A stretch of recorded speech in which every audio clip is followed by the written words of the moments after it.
Hello there, you're very welcome and thank you for joining us. Delighted to be back with Lee Richardson and Neil Foles, and it's an exciting evening, it really is. It's the middle night in the week. We've got 4 new players coming in, Folesy, and our marquee legend tonight is a lovely blast from the past for snooker fans. The Silver Fox, David Taylor, he's going to be back. Yeah, no, it's great to see David. I haven't seen him for a long time. I played him 39 years ago in the UK Championship. Really good player. One of these guys who everyone said you must never practice with him. He's a fantastic talent. And he's been out of the game for a number of years, but he looks $1 million. He really does. Still play. Yeah, it's amazing, isn't it? Because you guys were like, yeah, he's coming, he's 79. I was like, 79 and he's playing? Well, he did not look 79. He doesn't look 79, and we saw him last night, and I've just seen him downstairs in his suit. He looks even younger than he did last night. I don't know how he's doing it. Benjamin Button. Yeah, that's exactly what he is. And he looked great, honestly, great. And just a quick word on tonight. 4 losers from last night, they're back. But of course, on Tuesday, we send losers packing. Yeah, this is a horrible night, because the first matches tonight, whoever loses is out of it. So if you've just turned up tonight and you're going home, you've had 15 minutes to show what you've got, it might not be enough. So I expect that it's a very high standard field tonight, but I expect some twitching as well. We haven't seen an awful lot of it this week. We've not really had huge drama. What we have had is high quality snooker, but no drama. I just need some fouls. I need some fun again. Well, you wouldn't get any of that from Mark Gray. He just schooled everybody last night. You know, some more attacking players, maybe bigger scorers than him. You know, Ryan Davis in the final, he just gave them a lesson. I called him the Matador because he just tamed the opposition all the way through the evening, and he'll be hard to beat tomorrow. He knows about how much it is to win every match. He's all business, and you know he is the man to beat, really. And we don't know who is going to be joining him at this stage. Yeah, and you say he's all business, and I found it quite fascinating, actually. You know, he said, "I've come here, I've got the tactics, I'm going to play safe, I'm going to score a few points, nick them, almost like park the bus." But what he did know, and what he really did point out, was the money. You know, winning last night, the money tonight, the potential to win on Wednesday. It's a big deal for these guys. He holds his cue for his living. You know, whatever sport if it's involves a cue and a ball, he's there to earn some money. You know, like I said, he's got a 9-year-old daughter as well, so you know he's got to put food on the table. So not only did he school everyone last night, his long game was also good. He potted a few good long balls as well. So don't just think he's a one-track pony, because he can play all round. And lovely to see a player transitioning from pool back to snooker, snooker to pool. We've seen a few players already in the 900. Well, that's right. I mean, 24 years ago he beat Jimmy White in the British Open, you know, so he's back to pool, now back to snooker again. He brings a lot of knowledge in cue sports to the table. OK, well, he's now 8-1 from 12-1, so if you were impressed with Mark Gray last night, you might be backing him to be crowned Week 4 winner. Let's get an update then on the market, and looking to Ryan Davies. He's 7-2 now. He was favourite last night, of course, the start of the week. Hayden Pinney, he's one of the new guys coming in, exciting young talent from Plymouth, at 4-1. Alfie Lee at 11-2. Alfie will be first up tonight, and Darminda Lilly at 13-2. Aidan Owens 7-1, and Wayne Townsend at 8-1, along with Mark Gray. Then we're into very big prices. Just looking at some of those odds, I mean, could we have a surprise winner this week, Lee? Every week you could have a surprise winner. I mean, there's no danger in that. It's a 15-minute frame, but you know, it's Mark Gray still out there at 8-1, and you saw how well he played yesterday. So it's going to be it's going to have to be possibly a youngster that's just going to slap him off the table with one visit snooker, which there are players possible that can do that tonight. Interesting. I think Vito Puopolo might have a chance. He's 18-1. You know, he's got that match, interesting one against Jasmine Bolsover.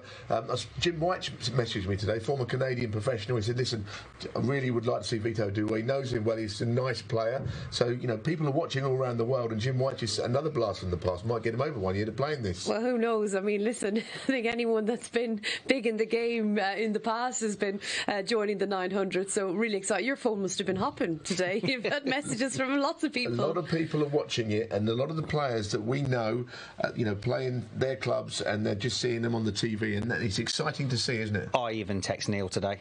Yeah. And I didn't have his number in my phone. So who is this, please? Who's it from? Block. What I really love as well is the professionals. They're getting behind it. You know, we're looking at tweets from Joe Perry, Milkins, Trump, Selby. You know, it's great to see those guys supporting it. And you know, I think we're all just wanting to see amateur snooker just kind of notch up again. It's very difficult to say amateur snooker, though, isn't it, when you know all the lads and they've been pros for years, and then you've got the new boys, the youngsters coming through that want to be professionals or have just been a pro for a year or two and fell off the tour and want to get back on. So they're all like playing full time. So the standard's going to be good. What about tonight then? Let's take a look at the draw. Who do you think has got potentially, Neil, the easiest passage? Well, I mean, I think we're looking at a couple of players in each half of the draw. Now, we think that the winner of Alfie and Declan Lavery has got a good chance of making the final. I think that's what the Brains Trust, Lee and I came up with earlier on, where we're sitting down there. That's what we came up with. And in the bottom part of the draw, you know, the game's not played on paper, is it? But I don't know about the bottom half of the draw. Are we saying Hayden Pinney or Domain de Lilly could also be in the final? Is that how we view it? I think that's how we viewed it. But, I mean, you know, we've both picked Hayden Pinney to do well this week. But, again, it's his first time on the table tonight. He's got 15 minutes to prove what he's got. And Alfie favoured against Declan Lavery, who is definitely better than what we saw last night. He was last 16 of the shootout just a few years ago. It was really nice to chat to Alfie and his dad Stephen last night. You know, obviously he's going to be talked about because of his dad and, you know, what a great player he was.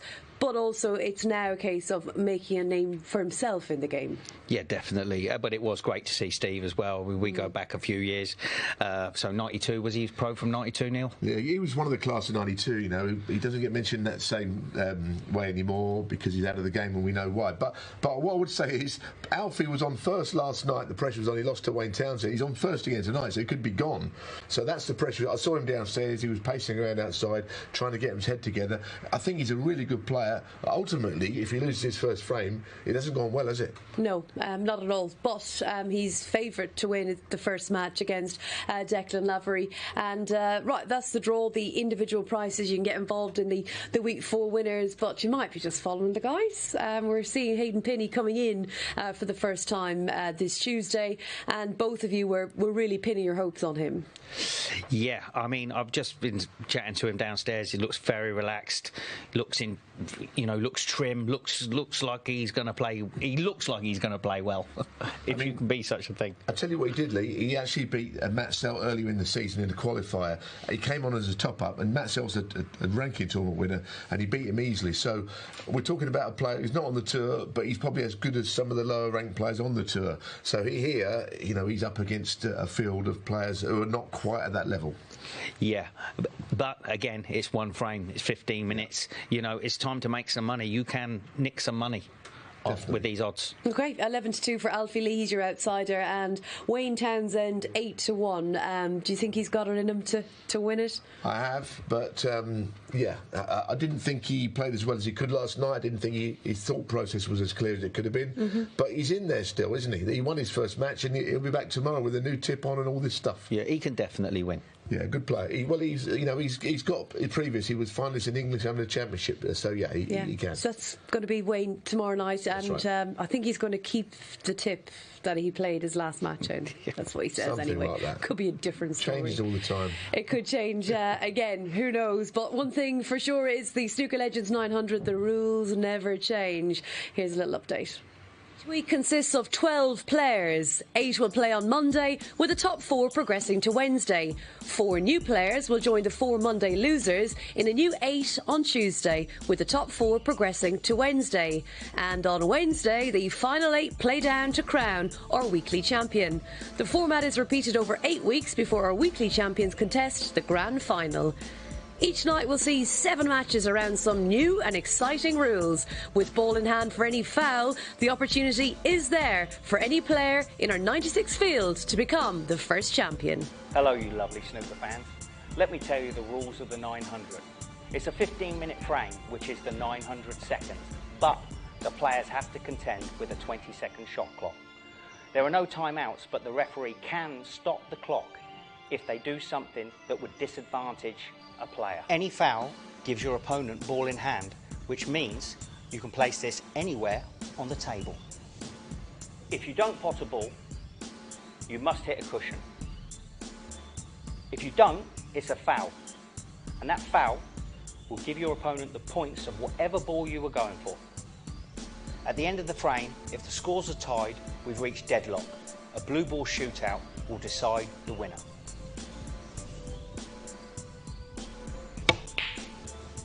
And finally, folks, the break-off shot. The cue ball must hit the top cushion and come past the line of the pink. None of that Mark Williams shenanigans going on here. So that's it, folks. Don't take too long, don't miss. Well, a new and exciting format, and well, one of the biggest matches of Jasmine Bolsover's career coming tonight in terms of TV exposure. How are you? Thanks for joining us. I'm good, thank you. Thank you for having me. How much are you looking forward to tonight? Yeah, I'm really looking forward to it, yeah. I'm assuming you've not played on television before? No, not before, no. And how much do you think this will stand to you? Yeah, it would be great exposure for me. New experience, never played this kind of format before, so I'm excited for it. I know you play in the Byfleet League. A good friend of mine, Kelvin Jones, is involved in that league, and he messaged me today and said that you're one of 5 women players, and he said you're a really good player, so I hope to see that. There's some good players in that league, aren't there? Yeah, there's some great players in that league. Yeah, Matt Ford plays in it. Oh, he did well last week. Yeah, he did very well, yeah. And do you practice with those sort of people, or just play against them in matches? Sometimes, yeah. Get some good practicing with them. Cool. And how much practice have you put in? Because I'm sure you'd absolutely love to make it through to the grand final. Yeah, quite a bit. Yeah. Well, it's going to be interesting because you got to go match against Vito Puopolo, and he played last night, and he didn't win his match, so he's probably as keen to you as you to go through, isn't he? So it's going to be an interesting game. Yeah, I'm looking forward to it. Did you watch him? Yeah, I did watch a bit of it, yeah. Tried to stay up. How about the rules? Are you okay with the rules? You're not going to play a shot where you don't hit a cushion, are you? Like very No, nasty? hopefully not, no. You're going to have to think, though, don't you? Are you naturally a fast player? Not really. I'm not slow. I'm sort of medium. Mm-hmm. Yeah. That's good. And tell me about your playing career. 2015, you were crowned under-21 champion. Yeah. You were 15 back then. Has there been a little gap in terms of your playing career? I used to play a lot when I was younger, but then I went to study, and then only in sort of the past year I've got back into playing again. So. And you had a big match against Mink, a match you probably think you should have won. Yeah, it was a close one. It was just one of those matches that was so close, but I played well and I was happy, so yeah. Of course, Mink being world champion, that's pretty good form, isn't it, to take into this? Absolutely. And I know your dad is here with you tonight. Who else is going to be watching you on Sporty Stuff TV tonight? All my friends from Woking Club watching me, yeah, they're all rooting for me. Brilliant. Right, well, you're going to be on in a little while, and we wish you the best of luck against Vito. And again, thanks for dropping in. Good luck. And Thank you. That is the 4th match on tonight, Jasmine Bolsover and Vito Puopolo. But first up this evening, Alfie Lee, he's 8-11 against Declan Lavery at even money. So stay tuned. The live match is coming next.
Good evening, you lovely snooker fans. Welcome to night 2 of week 4. What a match we got to start this evening. We got Alfie Lee to break versus Declan Lavery. I've got the wonderful, fantastic Neil Folds in the comms with me. And this could be a good one. It's going to be a good one, isn't it? As we saw yesterday, these two lost their match, but both were fancied to win. It's got a bad break off from Alfie Lee, son of Stephen Lee, who was one of the best players I think we've seen for many years. Part of the class of '92, who's saying doesn't play anymore, but tell you, when he did play, he could really play. His cue action was the key, and I think that despite him being a left-hander, Alfie hits the ball pretty nicely as well. Yeah, I don't think I know a left-handed player that doesn't pot well. It's true. He's gone through the gap with the cue ball there, which is a good thing, as long as he hasn't gone in off. Oh no, oh no.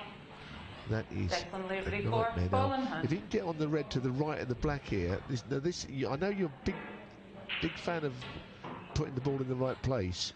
This is absolute dynamite, isn't it, where you put this cue ball? I think he's seen it very quickly, and that's what you've got to do. Do you approve, Lee? I approve. It could be the first time this week since it started, Neil, but he has put it bang where he needs to do. Oh, I didn't see that coming. Oof. Well, he's missed it. A regulation black off the spot. Alfie Lee, he couldn't be at the table any quicker. Balls hadn't even stopped rolling. He was there waiting. It just goes to show you, even when you put the white ball in the right place, it doesn't guarantee you points, Neil. No, that was. I mean, he had a bad night last night, Declan, and we know that he can play. I think he knocked in breaks yesterday here in the day, but in the evening is when we played the 900. He's missed an absolute sitter there. I think his cue's just gone up for sale. 8. Well, I think many a cue has been 2 pieces by now. Anyway, we'll see what happens here. The nerves are on show. 9. I mean, these two lost their match, as we say, last night, so there's slight dent in their confidence, I suppose. Yeah, I like watching this. Now I'm seeing his cue action. Last night it was the match with Wayne 16. Townsend was a low-scoring affair, but you know, yes, he plays left-handed and his dad was right-handed, but 17. you can see something in the way he hits the ball I like already. Stays down well on the shot, Neil. Finishes the shot. We didn't really see him amongst the balls yesterday. No. It was very, a lot of safety played, like you said, but this is his first chance in the balls. So, that's what every player wants. Just one good chance in the balls, and this is it. Well, you sat me down earlier and told me, what you'd seen and heard about Alfie Lee, and I'm buying into it at the moment, Lee. I'm buying into what you're saying. Because I like what I see. Or he was looking for a thicker kiss than that. Bit unlucky, isn't he, if he's not on one? 32. And if the red goes up the table here, if nothing else does, he might be able to drill that red in past the green. I wouldn't put this beyond him if it goes. Yeah, all he can leave is the red he's going for. He's surely not going to be able to refuse this, is he? Yeah, he's played it all right, though. That was 32. He could have made more, but I tell you, he's made some impact already. I think we might see him go for this, Neil. I mean, you could play the dump shot and put the white ball on the black cushion, but I fancy he's going to go for it.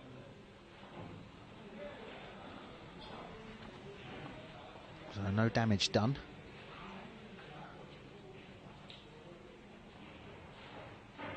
So we definitely won't be seeing Alfie push the boat out here. I think he looked like he was trying to cut this in,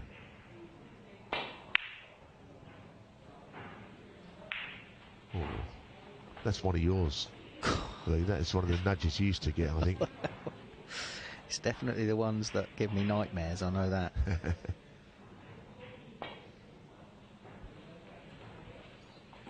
Has he gone round the back? Just on the way up. it. He might have gone round the side of it. It's a nervy match, this, isn't it? Because these two have got real hopes of winning the whole week, you know, being here tomorrow night and winning. Declan Lavery is looking down the barrel of losing both of his matches and not being here tomorrow the way things are shaping up, quite honestly. Yeah, he needs to show something because he's had a poor performance so far. But that was a shocker from Alfie, that shot. Oh, goodness. Well, it wasn't as bad as that one, was it? That was a... Ball in hand. That's a nasty business. I mean, he's hit the wrong side of it. He's gone in off. Now, look, this is wet. There you go. There you go. It's a thing of beauty, isn't it, to you? Putting that cue ball in the right place. One. Only takes a second, doesn't it? All of a sudden now. Ball in hand is a big advantage as long as you know how to use it, would you say? Yeah, definitely.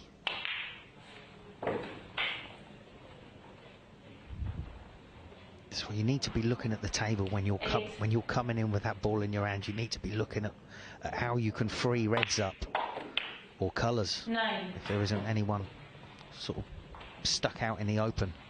Yeah, good shot there. He ran 2 cushions, but I think I've traced the running side. He was queuing over a ball. It's a very confident shot. Yeah, I'm seeing it. I'm seeing it in Alfie Lee.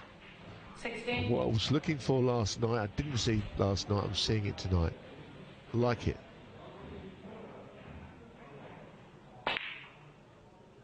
Obviously, he's still a youngster. Obviously, he's work in progress. But if you haven't got that little bit of extra, which he seems to have, forget about it. But I think he's got something that he can build on as a player. Yeah, and he's getting more confident every shot. He's getting to, he's getting to learn the table. Cue goes through the ball. Look where the cue ball is and watch the cue go right through. Wow. That was beautifully struck. That's delightful. That cue went through the ball as if the cue ball wasn't even there. Yeah, like a knife through butter. Yeah. I mean, Judd Trump would have been pleased with that shot. The way he hit it. 21. He couldn't have got any more action on the white ball if he tried. I think the cue ball's still sweating. He gets through the ball good. I like it. And oh yes, he's had ball in hand 28. twice. We shouldn't forget that. Declan Lavery's had a nightmare, 29. but Alfie Lee is absolutely cruising through here. He still needs to put one more ball after this. 67 in it when this goes in. If this was boxing, the referee would have already stepped in, and said, no more. Game over. Yeah, is it right? Does he play right-handed with the rest? Yeah. Well, they all seem to, don't they? I mean, the boy last night was doing it, wasn't he? Ryan Davis, left-hander, plays with the rest right-handed. These people should make their mind up. 37. Barry Hawkins, Mark Allen, Judd Trump, they're all at it. Use a different hand for the rest and the rest of their shots.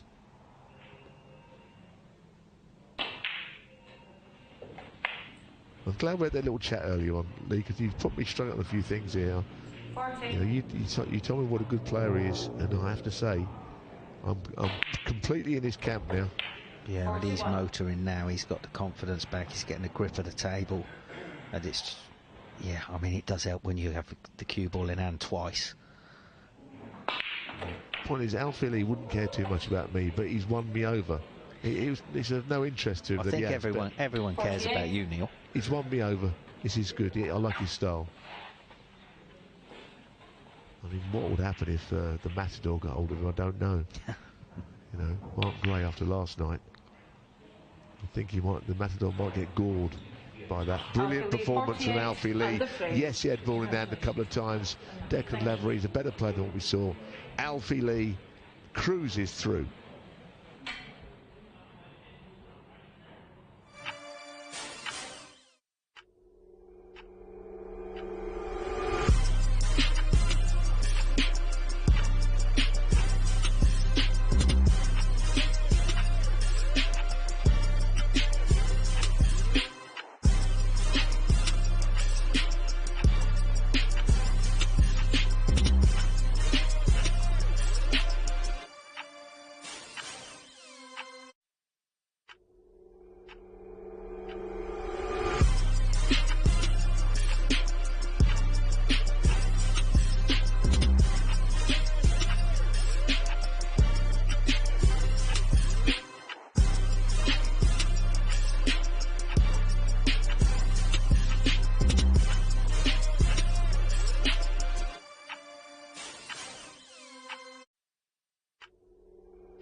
Isn't that what it's all about? The Snooker Legends 900, getting to see young talent, up-and-coming players, and I feel like we've just seen a lovely performance from Alfie Lee.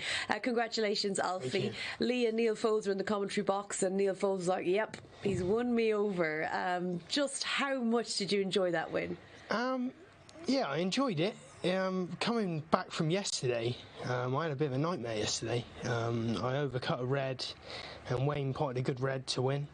So I'm glad to find a little bit of form. Yeah, but there was a lot of safety in that yesterday. You didn't really get around, amongst the black ball like you want, every snooker player wants to be around the black spot. Today, you've gone in off after the long red. He's made one. Yeah, I couldn't believe it. He's absolutely perfect amongst the ball. He's made one. You've stepped in with a lovely first visit. Yeah. And then he's done the same thing. He's gone in off. Yeah. And you've cleared up. And every ball you were like that. It was nice. We got to see your cue action. You stay very still on the shot, don't you? You finished the shot properly. It was nice to watch. And like Neil's now a massive fan. Cheers, Lee. Kind words. It was good.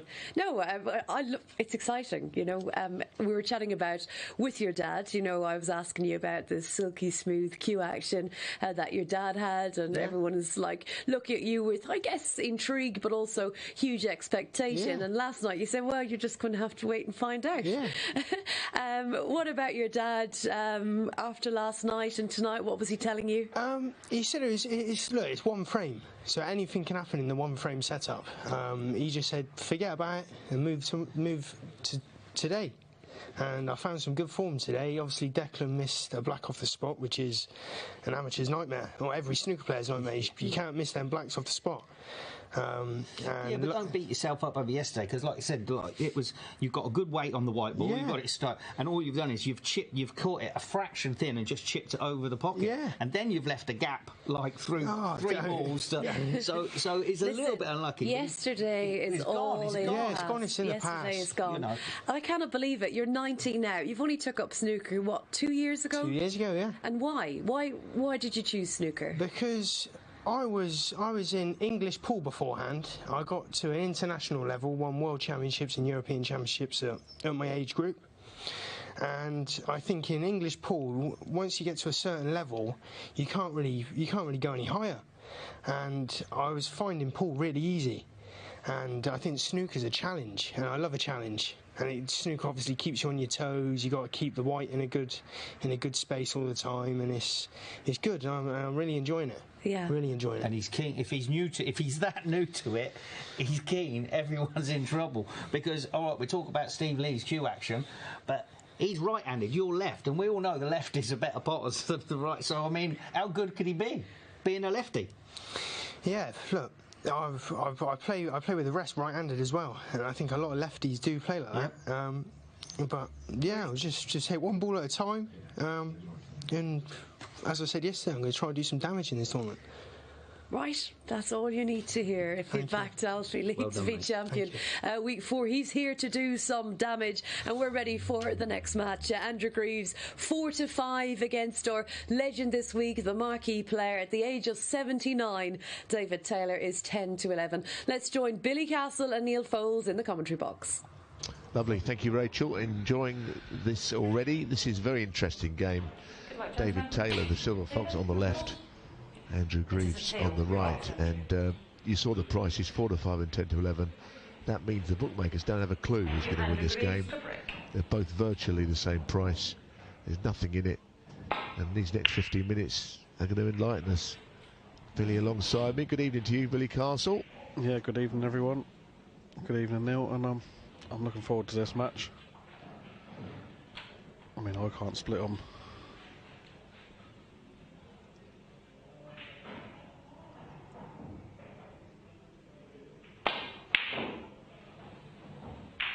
.79 years of age now is David Taylor. Played in the real golden era of the game, actually. Yeah, he's a former world number 7, runner-up in the UK Championship, so he's a hell of a player. But he still looks good for his age, Neil, doesn't he? 79. Yeah, oh yeah.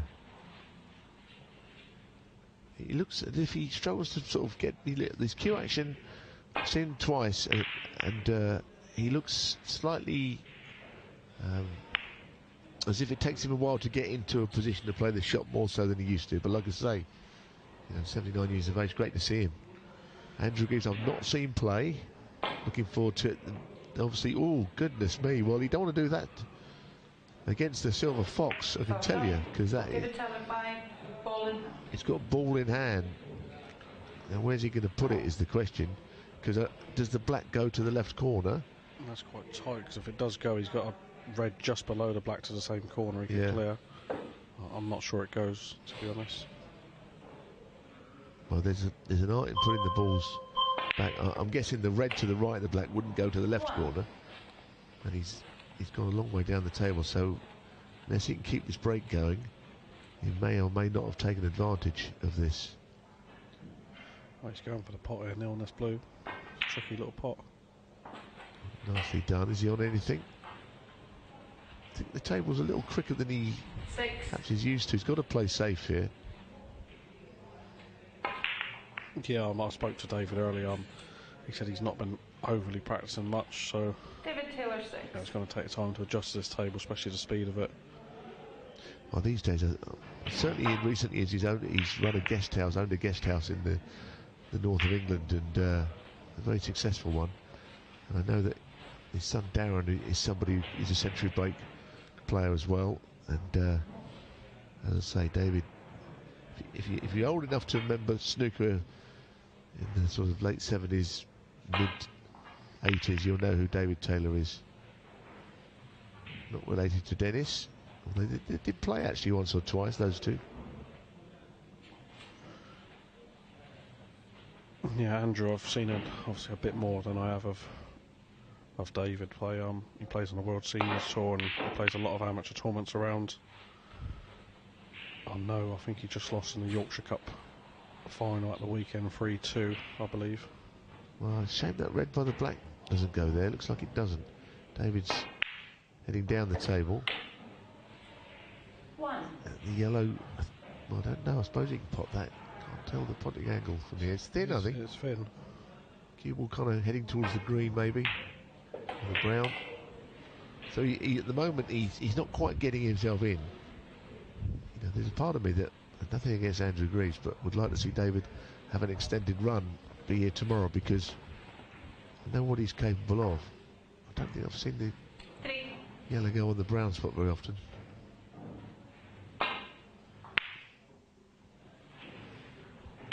I don't know, for one thing, Neil, if he does accumulate a good lead here, he will know how to protect it. I think so.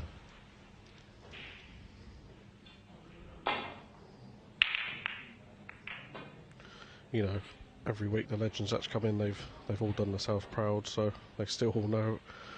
As I found out with Dennis Taylor, they all know their way around the table still.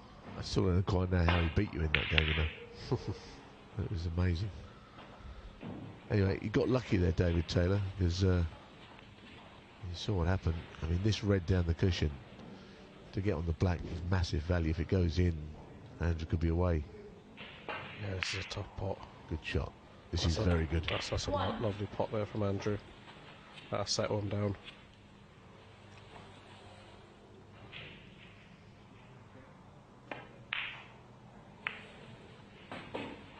Don't know if that red will go when the black's respotted. Yeah, I'm not sure he looked at that before, to be honest. Maybe it does, but I don't think it does. He has to play a safety shot here. I don't think he's got enough time to get the long stuff out.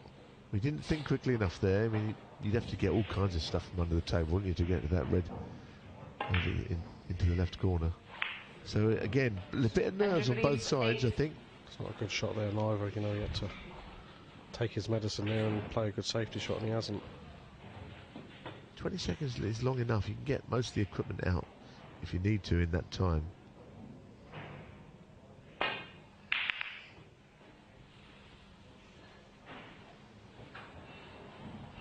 Well, again, we're seeing a couple of errors.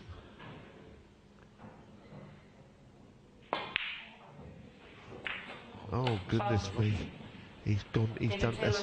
That's twice now. We've seen a few ball in hands tonight. I think we've seen 4 already. Is this the right place to put it? So Lee Richardson will be watching. He'll be, oh goodness me, what on earth? Well, if Lee Richardson will be furious when he sees that, because I know where he believes so much and relies on where you put the ball. Yeah, I'd be furious. Oh. He's nearly got it off again now.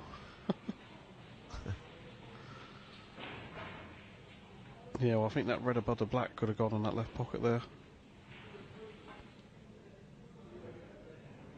I mean, you put the ball there, as David did, and then you hit a ball on the way through, and you can put the ball anywhere. This is his first game, I know. If he does that again, it'll be his last. Oh, this is a good chance here for Andrew. 7. Yeah, he's not got to do too much with the cue ball at all here.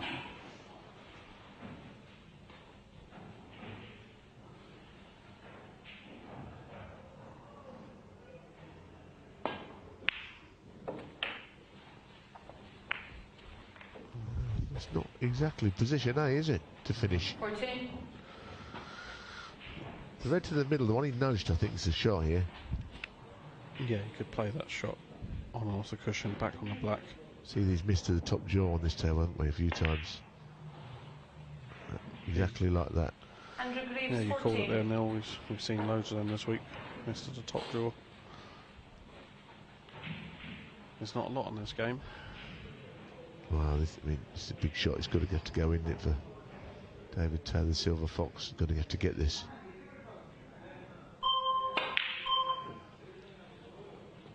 Hit it quite well, but I mean, there's nothing in this frame, clearly, as you can see, but it's a question of who holds out better.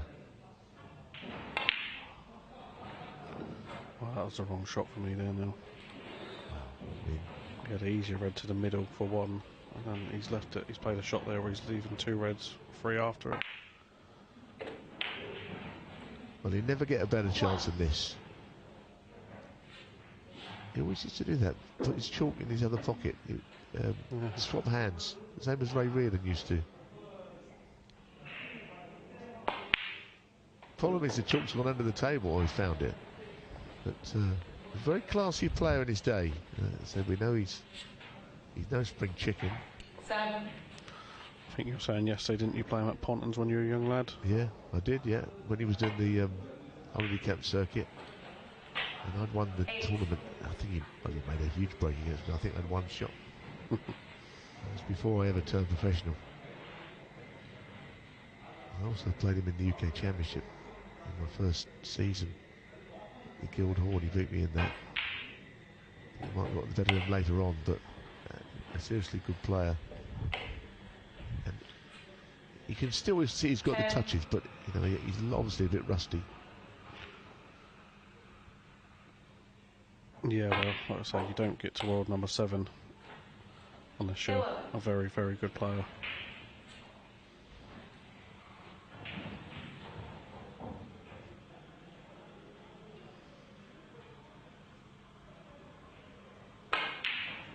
Oh, well, that's not a good one. That was a bit jabby, wasn't it? Yeah, you kind of felt if he'd have potted that there, he could have gone on, couldn't he? Yeah, he could have built a nice bit of momentum going into the final stage of this frame. But still, not a lot in it. There's going to be a few more twists and turns in this frame, I think.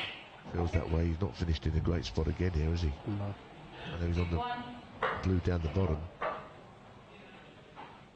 He's looking at the green now, is he? He's back to the blue. He's got, you know, he's got a red to the left pocket. Or he doesn't need to do too much with the cue ball here.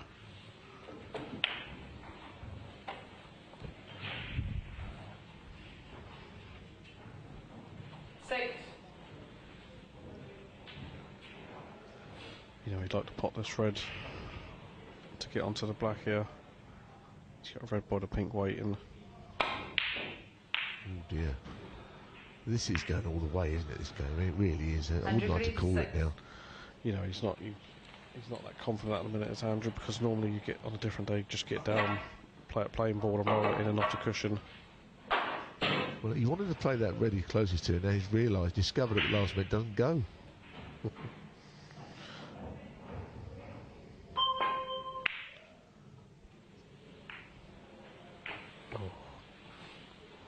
both had any number of chances, haven't they? Let's be honest.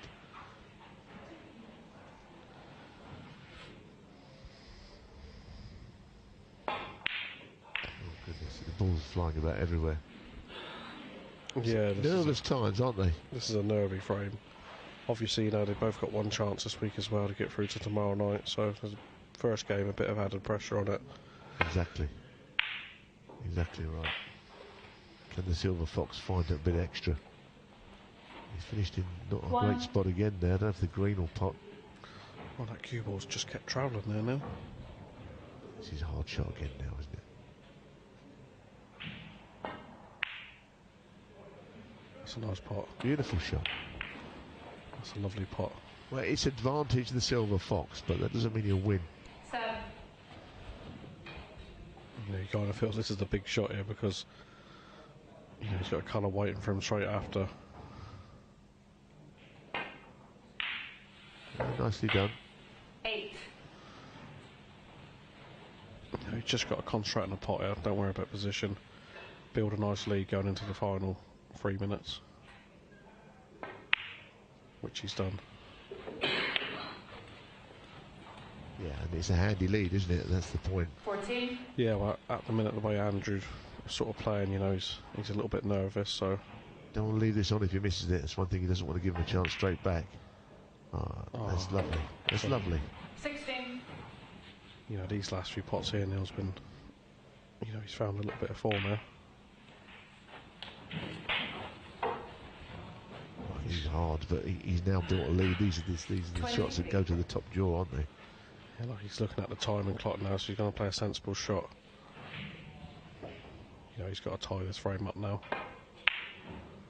Yeah, now's the time to go in your shell, isn't it? You've got a good lead. 23. Yep. Eat the time away, and to be honest, Andrew Greaves has a chance in this frame. He's not taken them. And I'm starting to think that maybe we're going to see the Silver Fox rolling back the years here. Yeah, he's just got a shut up shot now. You know, he didn't need to be going for that shot there, Neil, did he? Really? Not really. 24's got to be made up here, so it's got to put at least 6 balls, maybe more. A little bit of desperation in that one, but I think the Silver Fox will just keep trying to pot balls, you know, even though he doesn't have to. Yeah, well, the last few pots has been good from him, so... That's another nice pot. 1.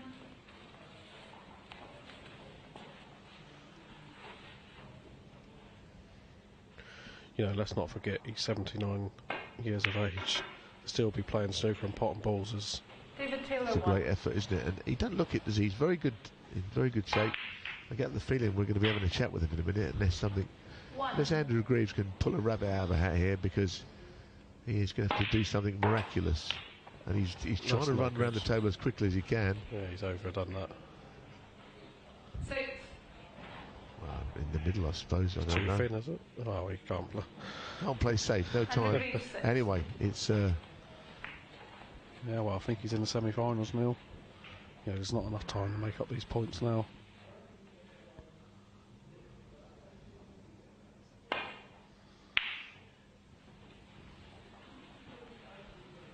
So, if we're honest, this has not been a high standard frame, but maybe David Taylor needed that just to get him going. There's the handshake. There's the handshake, yeah. It was a few mistakes, but David Taylor just nice touches along the way. And the 79-year-old former world number 7 progresses to the semi-finals on day 2 tonight.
Well, we've just had history. The oldest player to play competitive snooker on TV, and the Silver Fox, David Taylor, rolling back the years.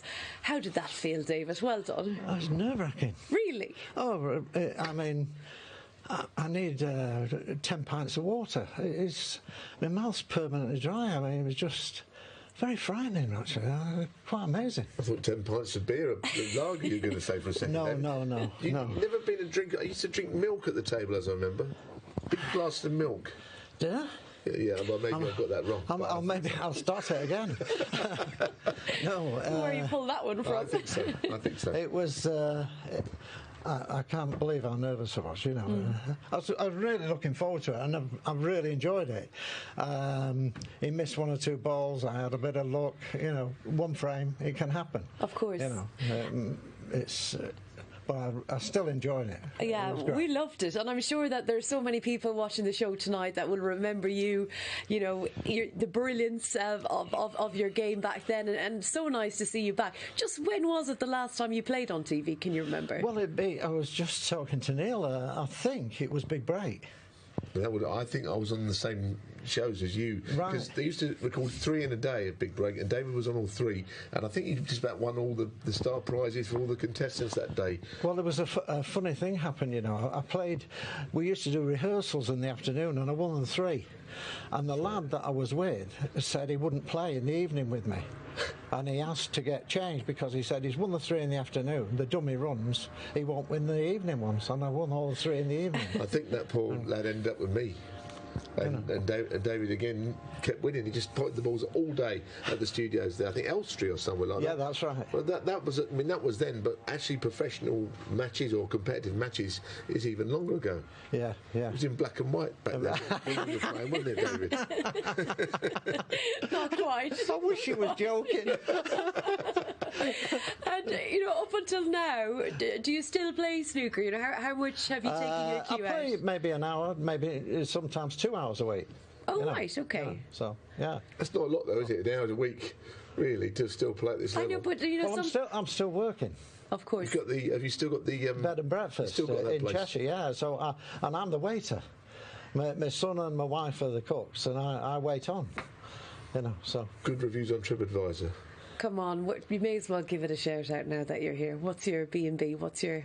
Oh, Ash Farm Country House in Cheshire, yeah. Fab. Thank you very much, yeah. No worries. Yeah. Okay, there you go. Will you keep cooking and serving? Well, yeah, Christian's phenomenal cook, yeah. Legend, this guy. I'm really delighted that you're here this week and to see you very much. Play and win. There's going to be a 60-year age gap between you and Alfie Lee, your next opponent. Oh, right. He's 19. He's 19. I've just seen him play. Yeah. He's very good. He's very good. Right. Do I have to play him? Yeah, you do. No choice. David, you're here to stay. Yeah. You're going to be playing Alfie Lee in your next round. Fabulous performance. Thank you well done. Well, Good to see you back. Thank you. And of course, we are back to the match room now. We're looking forward to seeing Hayden Pinney from Plymouth. He's the favourite, 8-13 against Darminda Lilly, who lost his match last night. So he's coming back as a loser. So new player in, loser from last night. Let's see how it goes.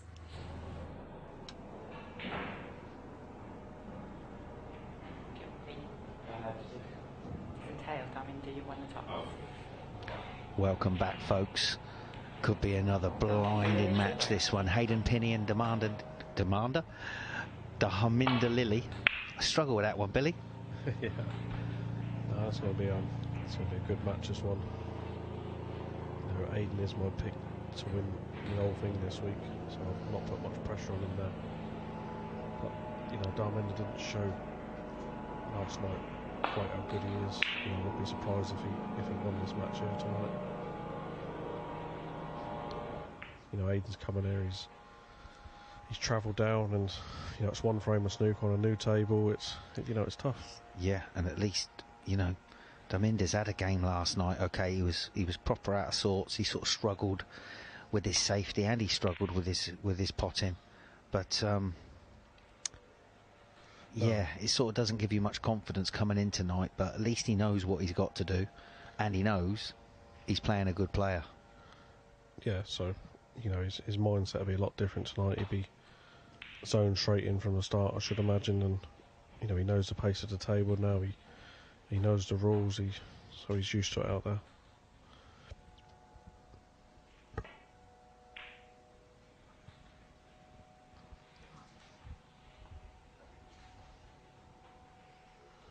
You know, as we've seen, you know, watch Alfie last night and watch him tonight. It was like two different players there, Lee. So it just shows you that a game on this table, what it does for you.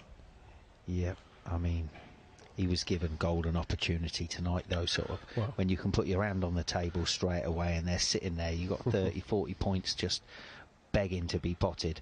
And when it outs you, when, let's say, your opponent misses a couple of easy balls as well, it gives you that confidence. Yep. Nearly. Is it a good safety? Is it just stuck out? Can he clip this in, Billy? He looks like he can, to me.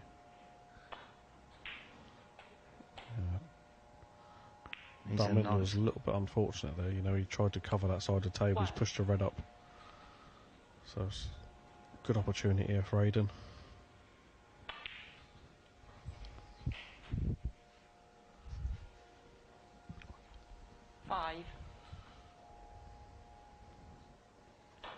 You know, I spent a lot of time with Aidan over the years, and in junior tournaments and amateur tournaments and in the pro tournaments. You know, he's a very capable player.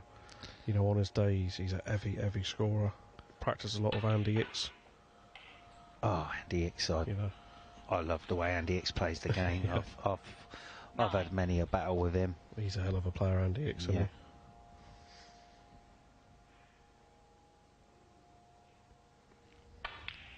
I was chatting to Hayden downstairs at the bar, and he seems a lovely lad.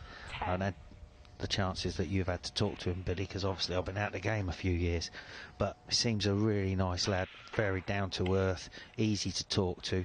Yeah. You know, he looks up for it. He's in good shape. You know, he's another lefty, so you know he's going to be a good potter. Yeah, no, he's a lovely lad, Aidan. I've watched him grow up. You know, he was a few years a little bit younger than me. You know, his mum and dad are lovely people. They've, you know, as you can tell by Aidan, he's such a, you know, he's a nice lad to talk to, but he's an hard worker, and on the table he's a heavy scorer. Looking for an invite round to dinner. Well, he's going to have to win tonight. You know, I've put it out there he's going to win, so he's going to have to back it up for me.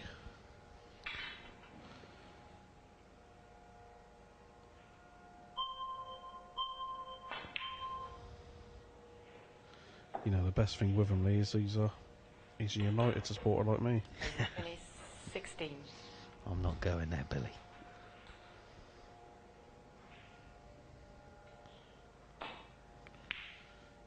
You know, this will put Darminder on the back foot a little bit here. I know it's only 16 points, but in this format, you know, after last night, he doesn't want to be Yeah, he's got a good white there, though, Billy, and this is what he did last night. He just rattled. Everything he went for sort of rattled like that, and, you know, you need a couple to go in. This is a good shot. Yeah, using the black there, that was good. Yeah, but he's left a long run. He has. He doesn't need to do too much of the cue ball where the black is. You know, he can come back up for the bulk colours. Again, just rattled the long one. I mean, it's... Yeah, he just keeps rattling them, doesn't he? It's like... Now, eventually they got to go in, but yeah. Oh, Aidan. Oh. God, that's just touched the cushion, isn't it? Do you think he forgot? Or do you think he just judged it to perfection? I don't know there, because he just got down there and hit it. I think he may have... Well, he's got... Darminder was barely forgot. I thought he was just going to... What's going on with these two? Do they know the rules?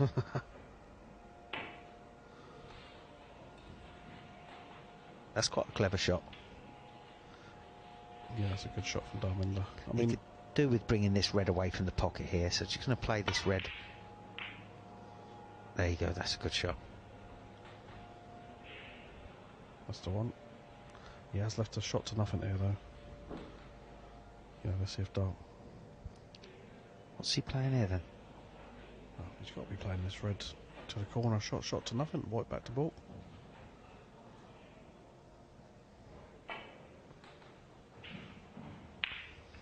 Maybe it was too thin. Maybe he's just stopped taking those long ones because they all keep rattling. Yeah, maybe, but I thought there was a shot to nothing. Yeah, I think there was. Anyway, the game amazes too. So he's got a nice little lead. Yeah, and Aidan will know how to protect this lead. You know, he's been around the game. I know he's only young, but he's been around the game a long, long time. Yeah, he's got him in trouble here.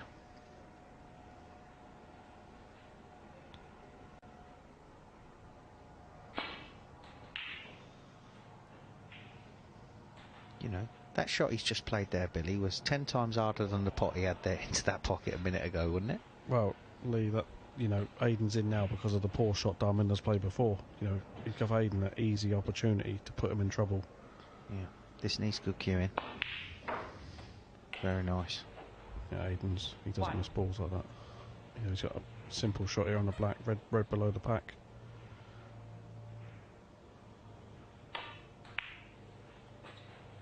No, he's left himself a choice here, 4 reds, if he wants it. 8. Yeah, it's poor shot selection. A couple of shots before from Darminder there. 9. Yeah, there's red there. He had a shot to nothing, I felt.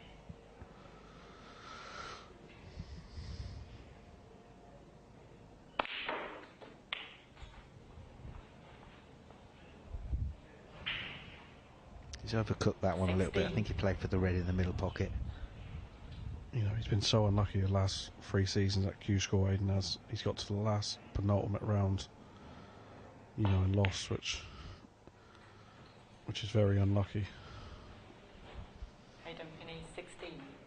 But he's missed that one now. Yeah, I think if he'd have had a little bit more time, he may have got the rest out and played the red down the rail. But I think initially he played for the red in the middle pocket, and he's overhit it, and he landed on that one at the bottom of the pack. Oh, that just wobbled in there. But it's in this time. Yeah, he just doesn't look comfortable at all, Darminder. Just got to take your time. 20 seconds is plenty of time when you got your hand on the table. You know what you're doing. Yeah, it's a lot of time, especially the way, you know, these plays anyway. So let's see if he can knock this mid-range in. Because he's been rattling so many of these. Nice shot. It's a better shot. 8. Yeah, he should just screw up into these red on the left of the pack here. Just a little delicate screw. Can he get into that one? I'm going to say, oh yeah, see. Just caught that first red. He could have done with the one on the right hand side. Yeah, I think he could have got into it a bit more. You know, he's sort of jabbed at the cue ball there. He's not got into it enough. Now he's put the black safe. This is alright. He's still got just under 6 minutes left, and he's played a good shot. Aidan's going to play the dump shot probably. Yep. Stick that white ball on that black cushion.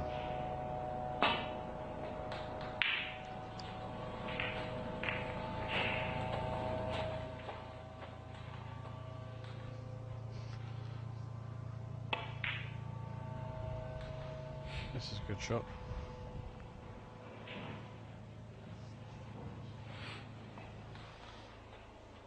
You know, you've got to be careful here, Aidan, he doesn't push a red close to a corner pocket here.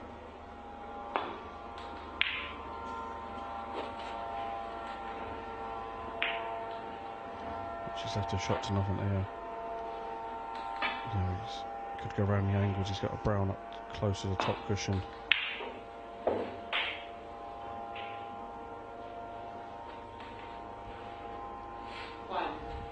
That was a clean pot, Lee. Yeah, straight in the middle. So one good positional shot here. Well, he's just, I can't believe that. He's just played for another long shot to nothing. He must be confident. Maybe he's now found. There you go. Oh, he's found it now.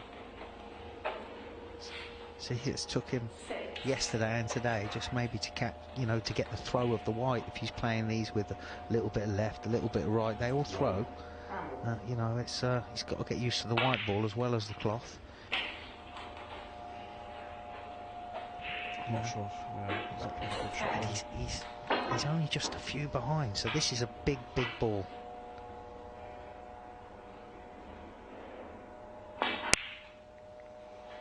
Good putt again.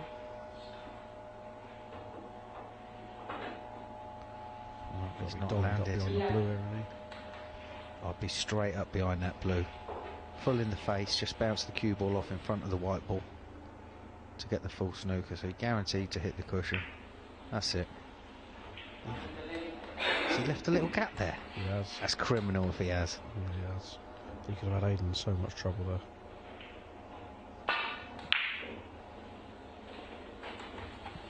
Yeah, this is going down to the wire, Lee.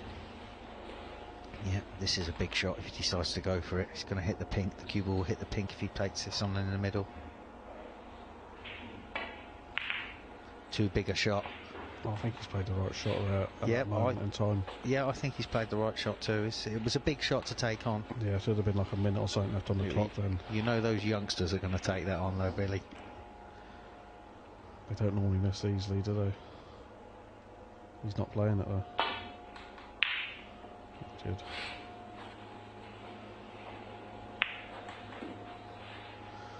Darminder's potted, a couple in a row like this now, Lee, so he's found his range. Yeah. Yep, good shout, Billy. There's a little bit of movement on the shot though when he strikes the ball, isn't he? Yeah. I know Darminder well, so he'll even tell you himself he does have a lot of movement. That's why we call him the Twitch King. But he could get, like I say, tight on his cushion. He could get Aiden in big trouble there. I thought he could have rolled up to that green real tight. Left the white tight in the cushion.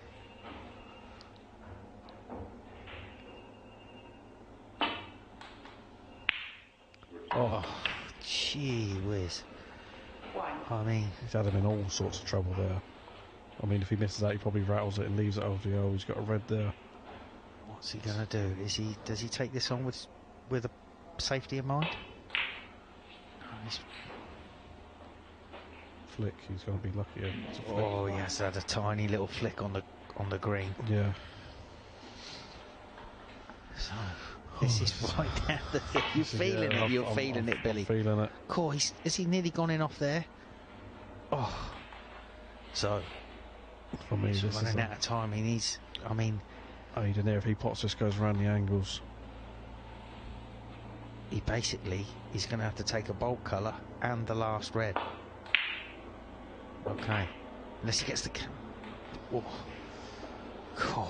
Does he take the green here, or does he decide to play a good snooker here? No, he's only got a minute left. 20. He got to use his seconds up here, though, Lee. He's got to look at the time. Use his 20 seconds on this shot, probably.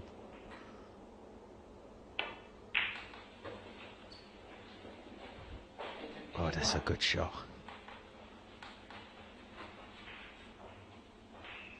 He's got it in open here, and he Darminder.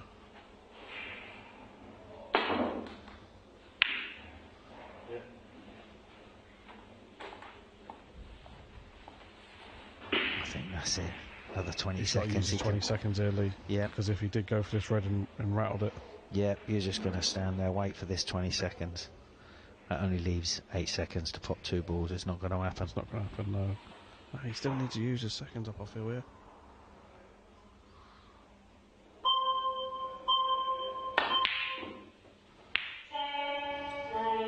Well, that was a lot closer, Billy, than we thought it was going to be. Darminder, you're not going to do it. Darminder did play better tonight, but unfortunate for him, Aiden got a good win. Yep. So it's Aiden through to the semi-finals. We're going to have a chat with him in the studio straight after this break.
Hello there, welcome back to the Snooker Legends 900, and thanks so much for sharing your Tuesday night with us. It's been fun so far, and congratulations to Hayden Pinney, who's just beaten Darminda Lilly. Congrats. Thank you. Yeah. Did you enjoy that? I enjoyed it at the start. I got a little bit close at the end, innit? But yeah, I was happy with that. I felt all right, actually. Yeah. There were a couple of moments where you sort of rolled into the pack and just about touched the cushion.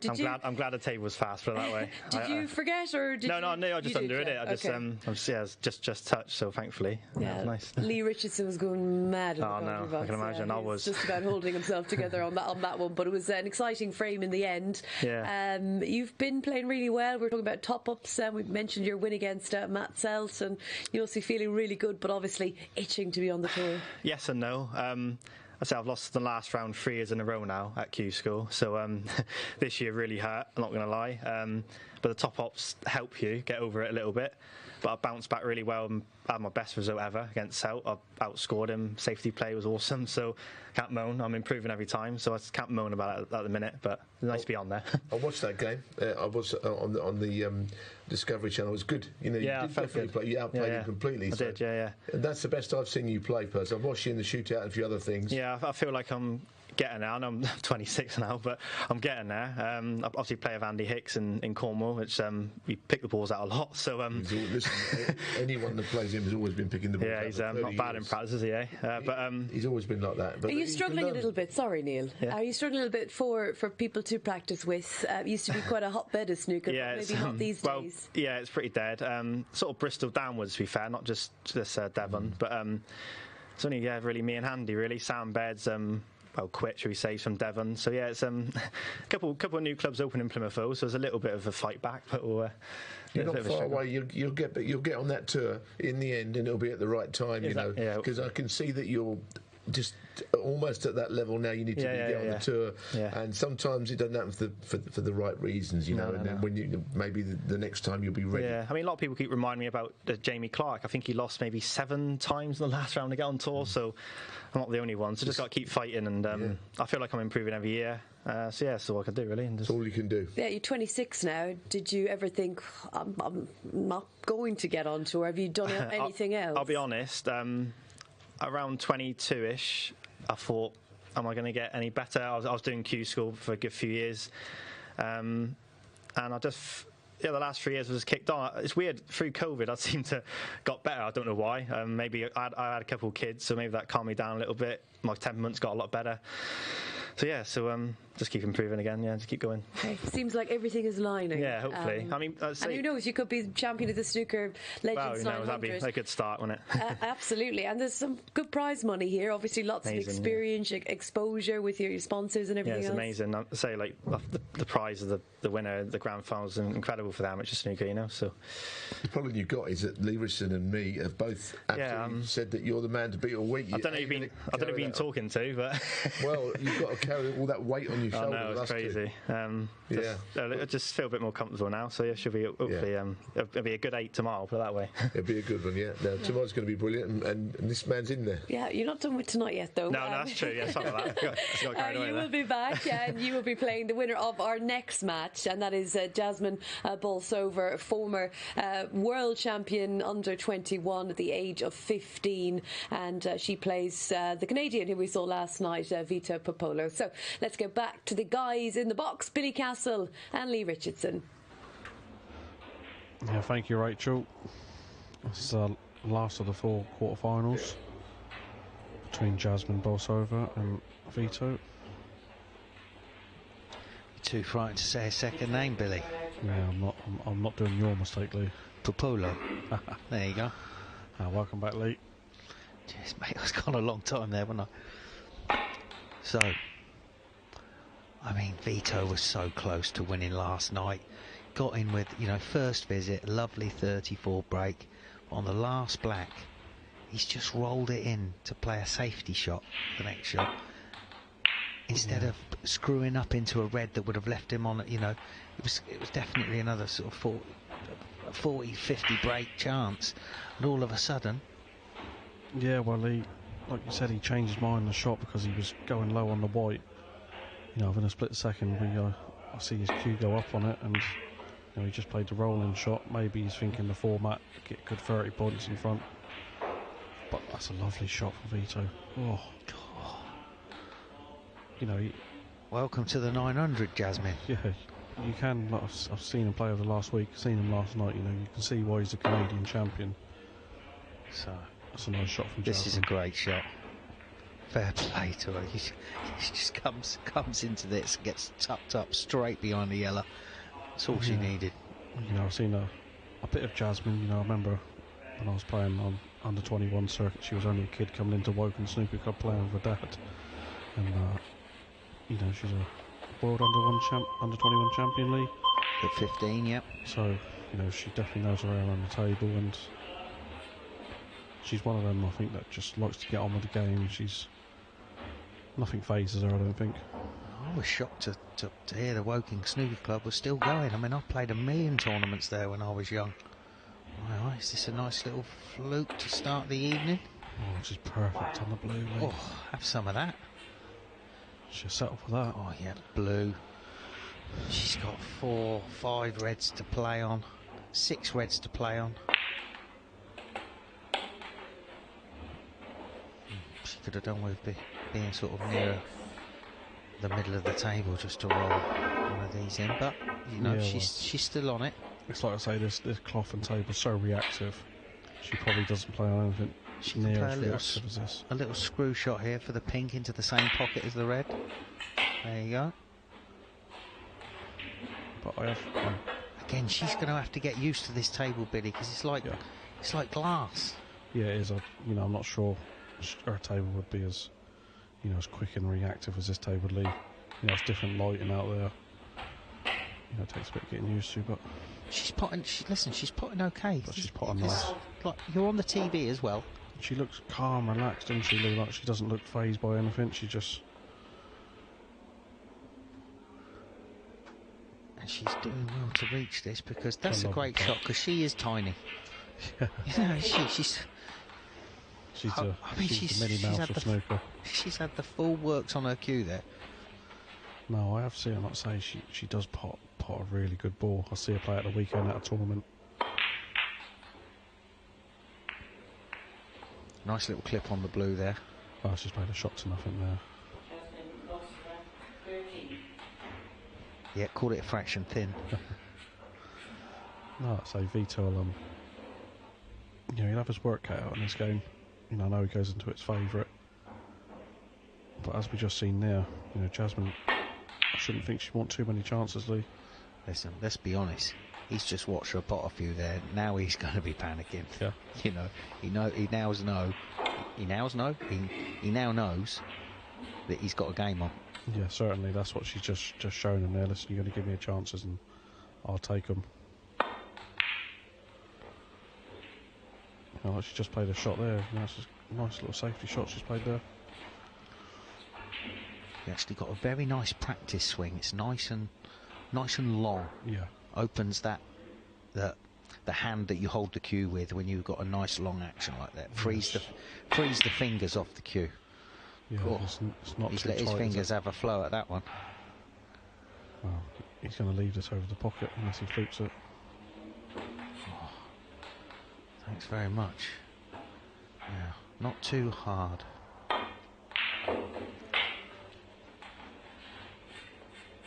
One. I'm not sure if the red goes below the pack, and there's also, you know, a red up to the left of the pink that go to the right middle. Well, she's obviously played to leave it long. 8.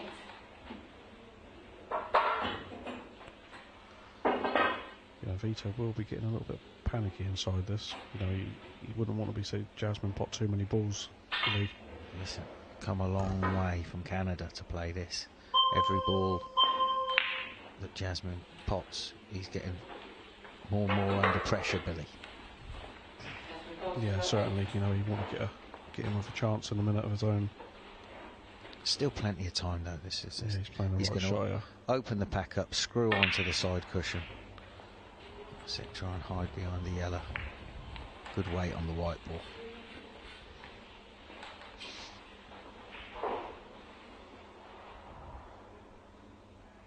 Yeah, quite say quietly impressed there with Jasmine. She has got away with a couple though. She's got red to the middle here, and it's not easy, but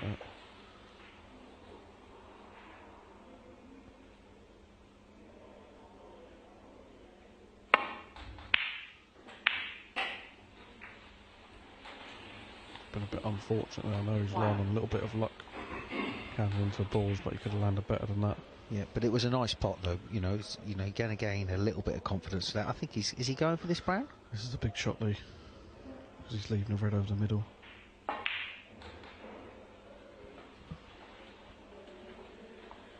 Oh, that was a big shot, Lee, wasn't it? Yeah, he was definitely leaving. You know, she keeps taking him and running. She does a Mark Gray on him. She starts to turn into the Matador. Neil Foltz has given him a new nickname. I'm not sure he wanted a new nickname, but he's got one now. Yeah, Mark Gray was absolutely superb last night. He's, like I say, he schooled everyone, didn't he, really? Yeah, it was You know why she's missed that? She's trying to hold the white, and it was going to be a bit thin. Yeah. Yeah, that could be the turning point. That's the one that Vito was looking for. You know, he's got lucky there to get a chance. Yeah, but there isn't that many reds that are going at the minute, Billy. No, well, the brown blocks the red at the bottom of the pack there.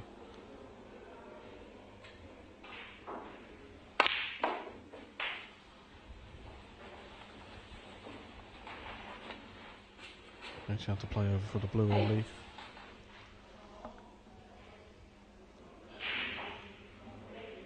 That blue's a lot closer to the cushion than we think, but it doesn't matter. He's missed the red. So, yeah, you know, it wasn't. Although he had a chance, it wasn't a great chance really. Not a lot went into pockets.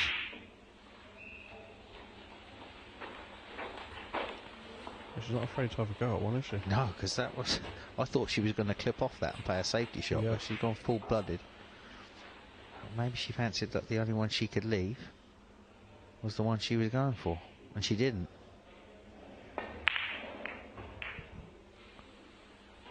Oh, I don't think that went lead, is it? Nah, that was. I'm not sure if he's got away with it or not, but that was near on suicidal. I don't think he has. I think she can get through to us a bit of side, can she? So, you know, I think she can get through to us with a little bit of side if she looks. Oh, Jazz, hurry up. Wow.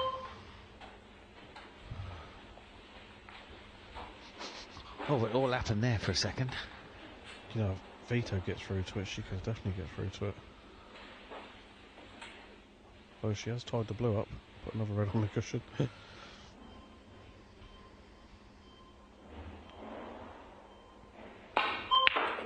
Oh. No, was that good? That was good. Yeah, I think she could have got through to that red, leave a little bit aside. Yeah, you could be right, Billy. A bit of a shock. Anyway, so this is going to get close, Billy. Yeah, there's going to be another nervy ending to this frame, I think, Lee. See, 20 seconds is a long time until you get stuck with a tricky position. Yeah. You know, if you're not sure, you know, she could have just played the red that was on the black cushion. Just, you know, rolled up to it.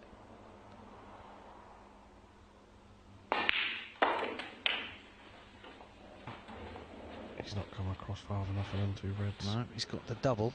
Yeah, I should imagine, like Canadian, he plays a bit of pull, I reckon. Pretty useful at these doubles. Yeah, well, this is kind of a free shot though, and he can only leave this red on.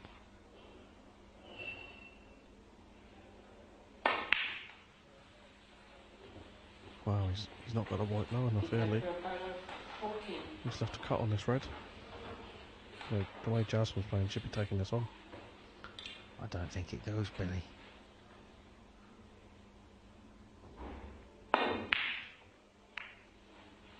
That's a good shot. Yeah, this is going to be a close finish, Lee. 1 point in it. 1 point in it, Billy. You know, Vito, he will not feel comfortable at all in this game. Well, I think he's feeling a bit better now. He's brought it back in. You know, one point in it, he's feeling a lot happier than 20 odd behind he was a few minutes ago. In off the green. Oh, it's dead straight. It's awesome. It's an awesome. So bit of a question here, do you Lee. play cushion first? Do you chip the red in the middle? It's the colour afterwards as well.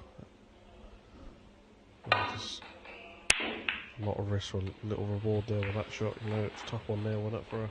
Yep, but she's not left anything that easy.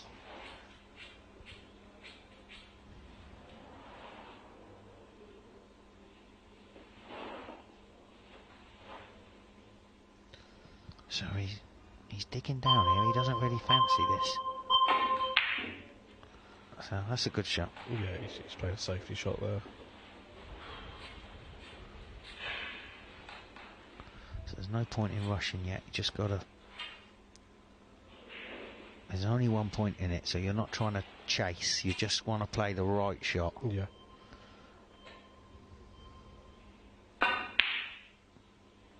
Oh. Oh. That's a nice little kiss, yeah, Billy. well, I didn't know it was going to... I thought the cue ball was going to go off there. Like I say, she got so close. She didn't want to get that close to that pot lead, did she, there? Yeah, I'm not sure it was the time to push the boat out, Billy, but anyway, she's gone for it, and she's got away with it.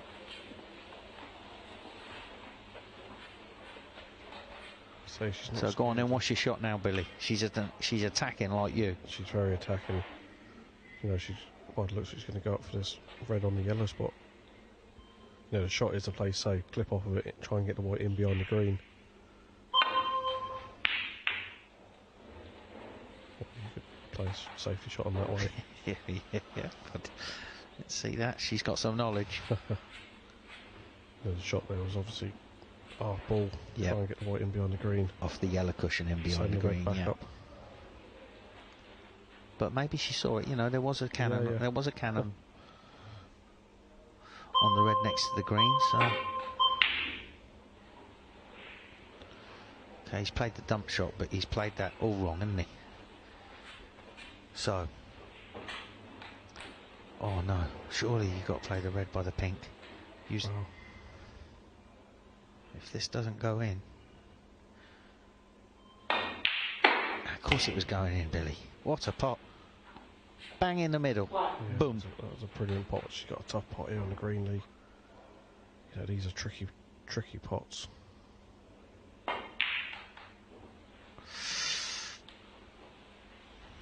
Yeah, they are tricky, aren't they, Lee, them shots? Yeah, I mean, for me it was the red below the pink. Just use the pink that the cue ball won off the cushion for the black, because the black's not even on its spot. So it's, for me it was the wrong shot, but she did cream it in. But if this goes in, still, it's a tied frame at a minute, and there's a... Could we have a deadlock? There could be a deadlock coming, folks. That's all we need, another shootout on a Tuesday to be night. honest with you, Lee, I do fancy her for this. Watching her potting tonight, I fancy she's going to get this. Oof.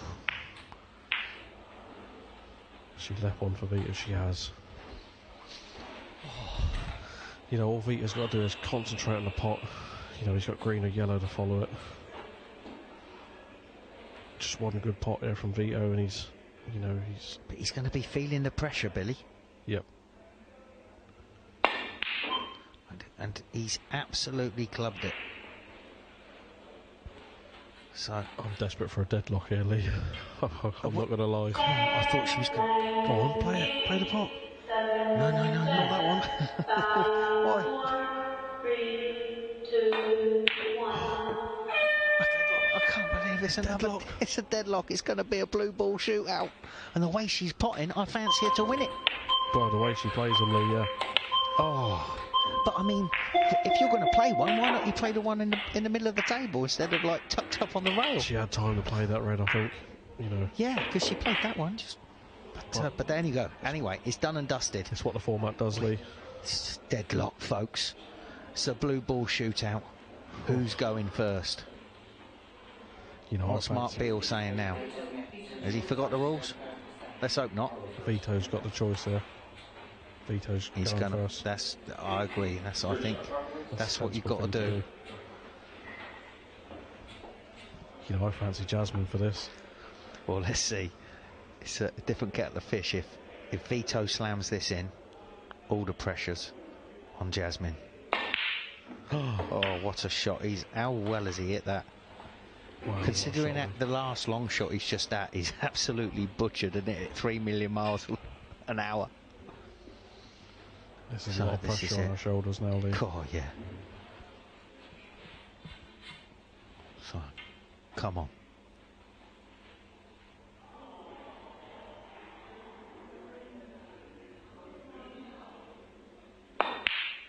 Oh, folks, it's going off in here.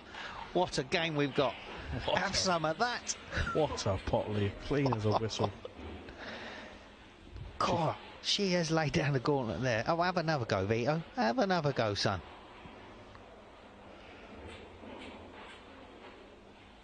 You know, Vito will be feeling that now, Lee, on this pot.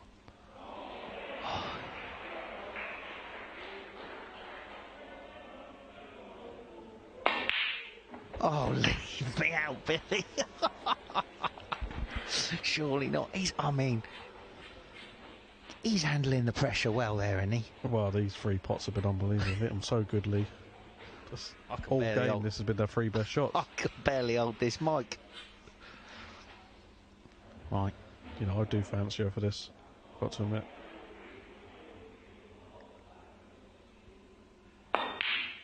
Oh, well, folks.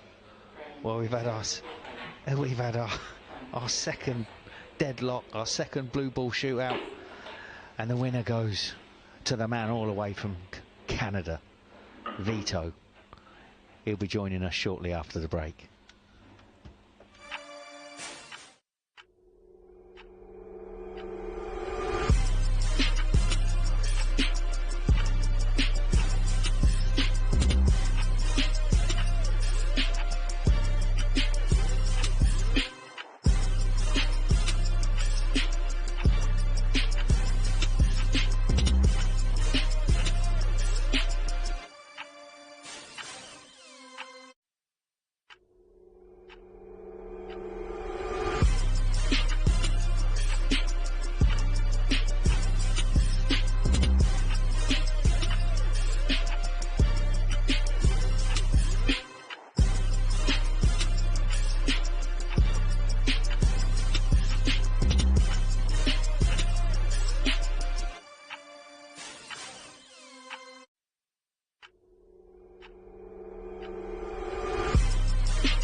Well, don't you just love it? The drama of the Snooker Legends 900. We've just had our second deadlock of the season, and it's Vito Puopolo who comes over the line. The blue ball shootout. Probably not how you planned it, Vito. Not at all. You've come all the way from Canada, and you are a winner. Congratulations. I'm honored. Thank you. Yeah, it was a tough match. She plays very well, and I was impressed by her game, and I was feeling the heat. Yeah, long potting was good, didn't it? Put you, as soon as she got in the first, I thought, oh, that's going to put you on the back foot straight away. You know, you're 20 odd down. I was watching them practice, and I was hoping she'd miss something, but she didn't. I was like, oh boy, I'm in for a match. But she played very well. It was an honor to play her, so I was happy with the result. Yeah, the ball's got a bit sort of scrappy towards the end, you know, and then when it's that close, you sort of had a long red towards the end that you kind of overhit. I did, but the pressure's building up, you know. I just like getting those closer and closer. And Billy said it's going to be a close one. Yeah. And I was thinking it could be closer than close. Oh man, I think we've actually got the final pot on the blue.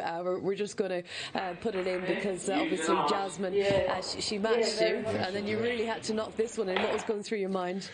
I just was trying to stay focused and just keep I have a little system I've been doing, and I've been practicing the blue ball shot because I know it's important, and you know, it came through because a few shots I missed. My backhand was a little iffy, and then I got. But then you absolutely cued these in perfectly. I mean, all three blues, the two you potted and the one she potted, they just hit the back of the leather lip, but they were like beautiful. And the thing is, we don't know what you're going to do because the pressure's really on at that point. Exactly. And, you know, and you've both missed a few chances. Then all of a sudden the pressure's piled on. You both nail a few blues. It was the drama. It was I couldn't hold the microphone. It was it was good. It was good. Imagine being out there. Yeah, no thanks.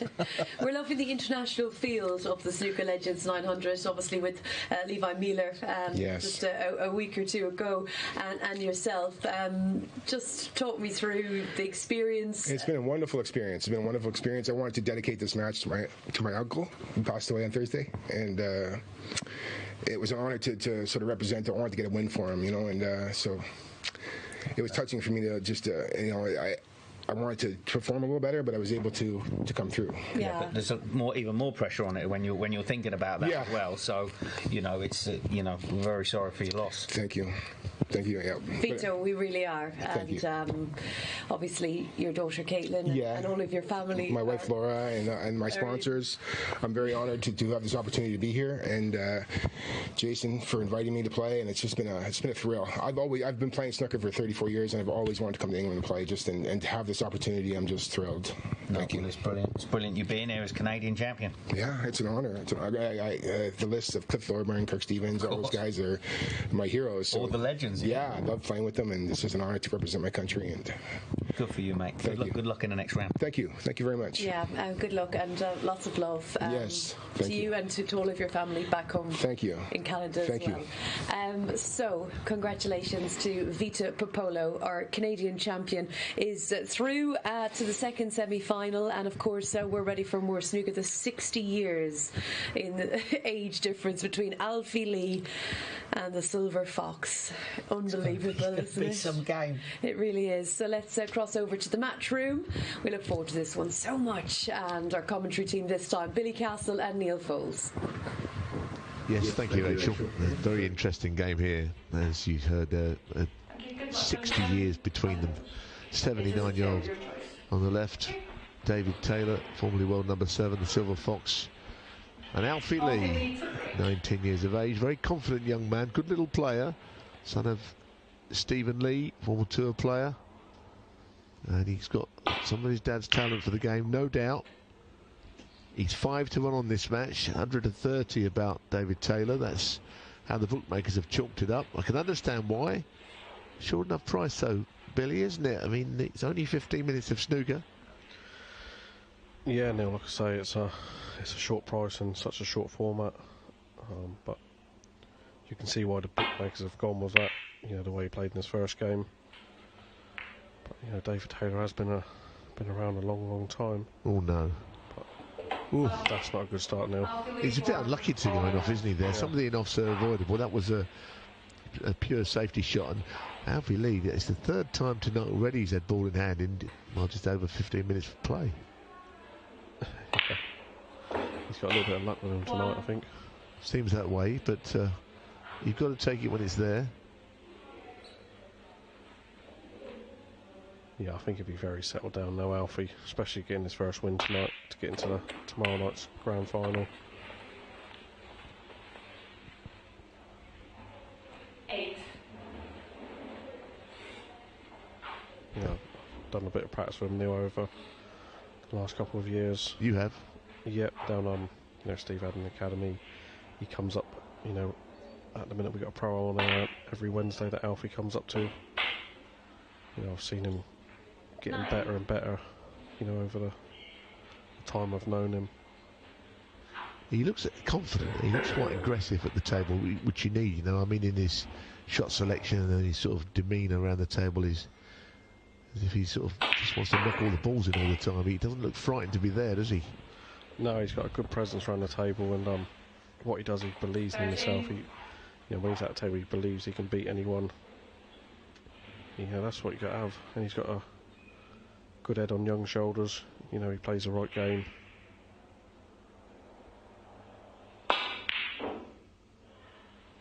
Just had to force that one a little bit, so he's not got away from David Taylor with that contribution.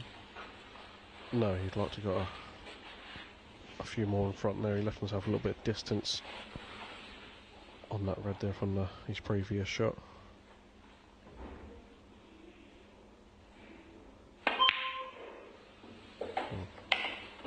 That's a nice pot there.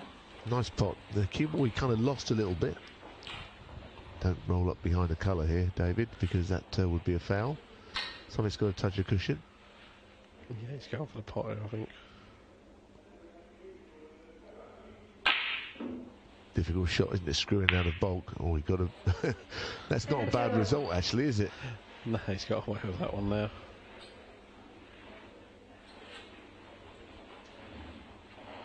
Now, he's got to be careful he doesn't push a red over that left corner pocket, which I don't think he can do.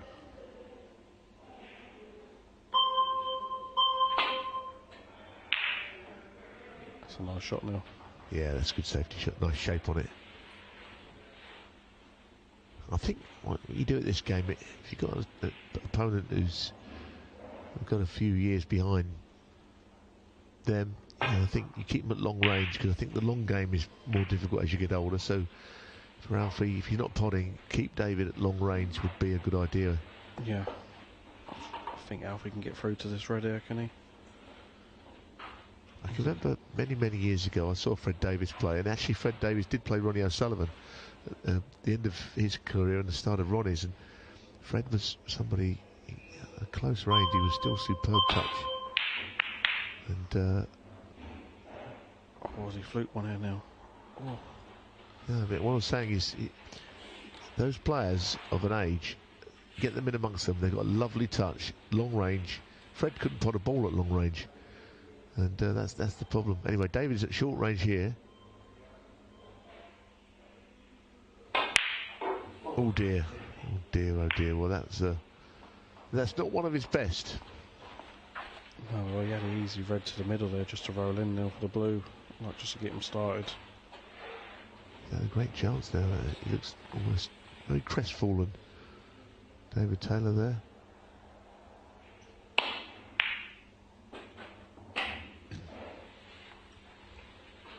One. Because he knew it was a good chance. Yeah, that was a brilliant opportunity. Alfie's at the table now. Like I said, he can go up to this red into bulk. That's a good chance for him to win the frame here on one visit. 7.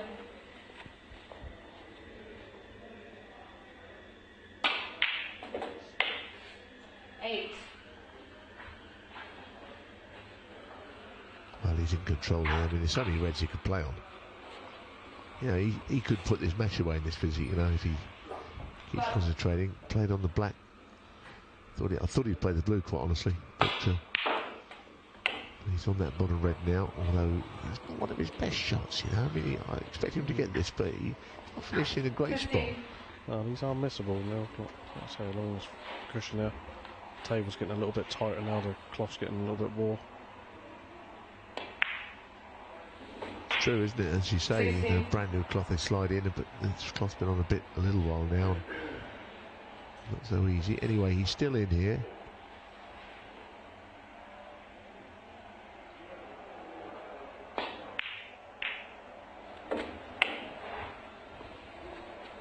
Started off playing Paul, as you mentioned earlier when he came up to see us, but this is a much more difficult game, clearly.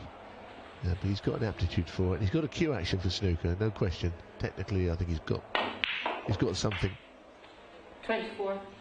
Yeah, and like I say, he's worked on it over the last couple of 3 years. As you can see, like I say, he's got a lot of belief in himself and very keen. He travels up and down the country playing with players and working hard. So 31. That last shot, the way he got through the cue ball. I mean, that cue, as I say, 32. the fixture on is the cue. It just goes through the ball about 6 inches every shot. Really nice way of hitting the ball. That is hard to do. That follow through is what you need. It means you're accelerating through the ball. You're not stopping. 39. The cue's not stopping when it hits the object ball or the cue ball. Hitting through it as if it's not there. It's a beautiful thing, actually. yeah, it's very nice to watch now. Like I say, we're watching it up close here. The thing is, Billy, as you know, you play on the tour. I know you're hopefully getting back on quite soon, but this game is all about hitting through the ball 47. in a straight line and getting your body out the way and making sure it goes through straight. And that sounds all very easy, but that's very hard to 48. do. Yeah, it's not an easy thing to do now. You've got to work on your technique all the time, haven't you? Yeah, well, I say, that's what when we go down the club every day for 3, 4, 5 hours, that's what we're working on every day, is to get the perfect technique. As good as he is, even Ronnie still works on it today, so it tells you something. And that is frame ball. This is as one-sided as the odds suggested. Not going to be for David Taylor, but of course he'll be back tomorrow. He'll be in the winners group, or it's the Wednesday night group where all the qualifiers are in. I think David Taylor would be admiring this Alfie here, to be honest. He said when he came up he was impressed with him in his first game. David's done the main thing. He's back here tomorrow night for the finals night. He's got his couple of games on his table to get used to it now in the format. But we could see a century here.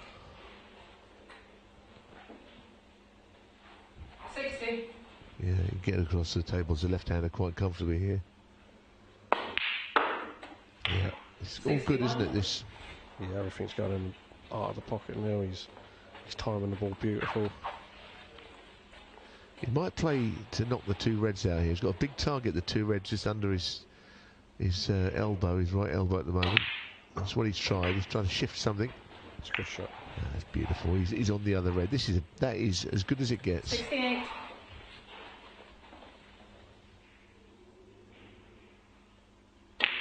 He's played a control cannon there now, I think. 69. Class. I mean, the bookmakers had this 5-1 on in favour of this man. And while I thought he was favoured, I thought it looked a bit skinny 5-1 on. Probably was a big price looking back, because he 75. absolutely buried David Taylor here. Yeah, well, he goes into that, let's say, tomorrow night's final 8. Not a lot of people want to be drawn in. Well, that's right, because he lost to Wayne Townsend on the last ball last night. But you're absolutely right. I think he's one they want to avoid in the draw, whoever they are. Tonight hasn't been resolved yet, but we know who the 8 will be for tomorrow. Yeah, we've got a cracking line-up tomorrow night now. Now, one good pot here for Alfie in the centuries there. Oh. What a shame. 81 of the best. David Taylor shakes hands warmly, congratulates Alfie Lee, and he's through to tonight's final. Well played.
Welcome back to the Snooker Legends at 900. It is, well, it's cocoa time. It's never bedtime. We're going to go all the way through to just after 12:30, 1 o'clock this morning. But it's been fantastic fun. My goodness, we've had everything, haven't we? Exactly what I was going to say. We have had everything tonight, haven't we? I mean, I didn't expect to see one deadlock this series, and we've seen two already. So, I mean, I'm made up. That was an amazing game because they were locked on 23 points each. No one could pop the winning ball out of Vito, and it was an amazing game. Jasmine had chances, and they both knocked in a long blue as well. Yeah, I mean, the three blues went crack in the back of the middle of the pocket. It was just bang, bang, bang, and now the pressure's on. But I think Vito, he was carrying so much emotion with him, and we heard about his dear uncle sadly passing away. But to come and to do it the way he did, it was really nice to see, actually. Well, listen, he's played snooker all these years. He was saying, he mentioned all those names. As I said, people like Jim White, who is a former player, he's been watching, wished him luck as well. So it was really nice for him. Shame for Jasmine, actually, but we're going to see more of her. Definitely. Yeah, I think she can be proud of herself the way she performed. Definitely. I really do. Because she did give herself a chance. I think she played the wrong red right at the end because she had a red in the middle of the table that she could have potted just to maybe go one in front. Mm-hmm. But, when somebody pots, in a shootout blue situation, if somebody pots the first ball against you, your back's against the wall, you can only miss. Mm-hmm. And she's just cracked it in. It in. I mean, all right, a little bit unlucky. She could have caught the jaws the second time. It wasn't a bad stroke. It just didn't go in. And Alfie Lee, he was 5-1 on to beat David Taylor there. There was a huge age gap, and we were talking about the legend and the up and coming player. Alfie Lee said, Neil, that he's here to do some damage, which is quite a bullish chat from a 19-year-old, but he's really turning it on tonight. Well, he's played two matches, Declan Lavery, and he's just beaten David Taylor. He's demolished, he's mauled the pair of them. It's not taken him 15 minutes. Everything's ahead of schedule, isn't it? Because all he's done is just gone out there and beaten them in about the 2/3 of the time. Look, I like the look of him now. I like what I see. He's the real talent there. The way he gets through the cue ball is a technical thing. Just feast your eye on the way that the cue goes through that ball and beyond it. Beautiful as a snooker player to watch that. Very impressed with him, and obviously we're going to see him in the final, but who will we see him play in the final? Who do we fancy between Hayden Pinney and Vito Puopolo?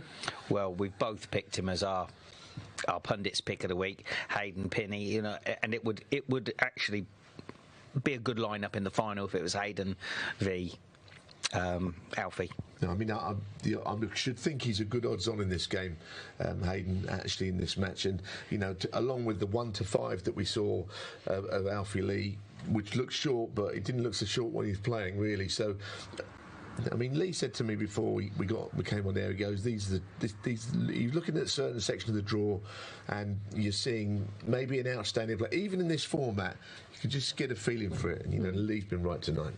Okay. Thank you. I had to be sooner or later. On this one occasion. I've been wrong the rest of the week. Right. Only this time. Don't get too carried away. No, I know. Since the first week, I've been missing. It's great to have your company. As I said, we've only got a little bit left. We have got two more matches, semi-final and the final. Vito 5-2. So definitely the outsider in this next one with Hayden Pinney 2-7. So about right, I think. About right, but I think I'd take the 7-2 on, and if it lost, I think I'd worry about that. What happened about the money afterwards? I think that he's going to win this game. Okay, lovely. Thank you, both of you, and stay tuned. We've got the next match just seconds away. Hayden Pinney and Vito Puopolo. So let's get it on. Let's join Billy Castle in the commentary box. Yeah, thank you, Rachel. This is the match I'm looking forward to between the Canadian champion and Hayden Pinney.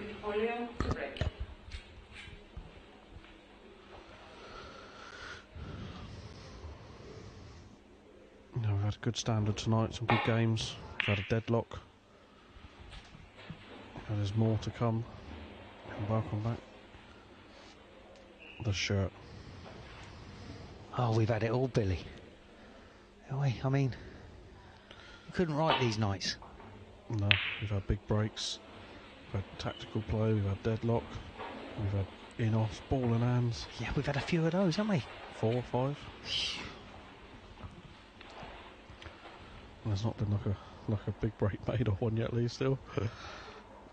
No. I mean, that's close to a double. Yeah. Yeah, he's got the blue, yellow and red there to block it, so he's going to have to find a good path back here.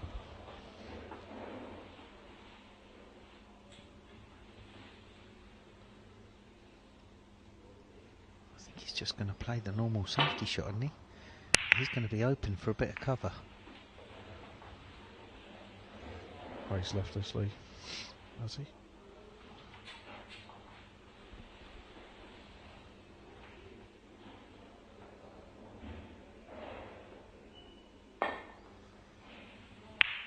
Yeah, didn't Vito hold himself together there on that blue ball shootout, Lee?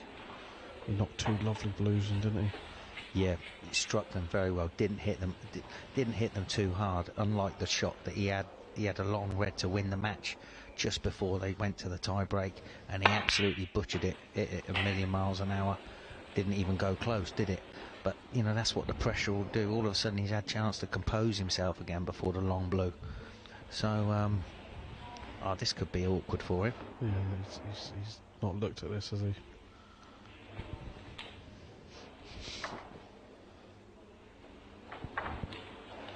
Yeah, he's got a red above the black here that he's looking at now. And if he pots this, he could move the other one away from the black, so it might work out better for Vito. Set.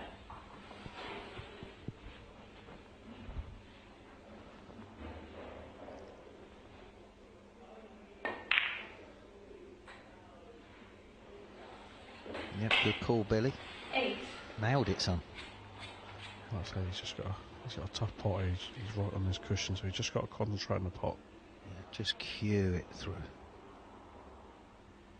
Find the middle of that white ball.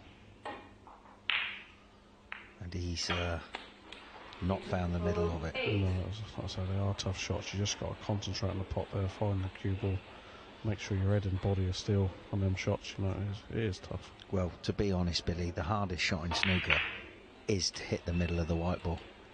He's made a massive mistake here. Wow, that's a foul.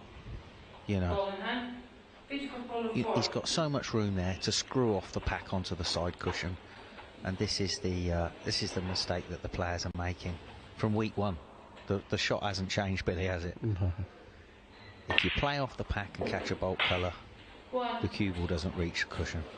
Yeah, he's lucky in his first game, Aiden, wanting not to reach. He just managed to reach the cushion with the red.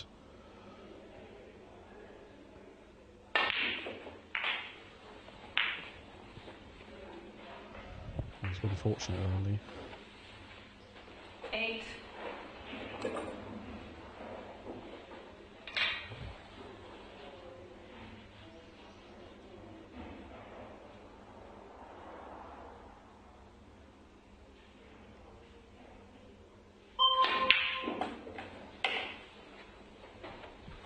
Yeah, he's on the green now.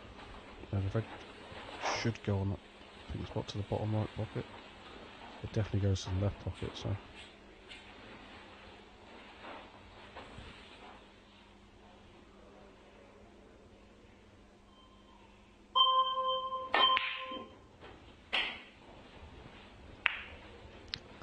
Disastrous shot, Billy. Yeah, that wasn't good. So much room. 12.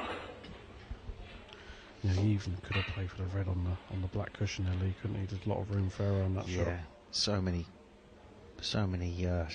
ways of playing that shot. The hitting the blue was not on his list of. Now we know that shot. Oh dear.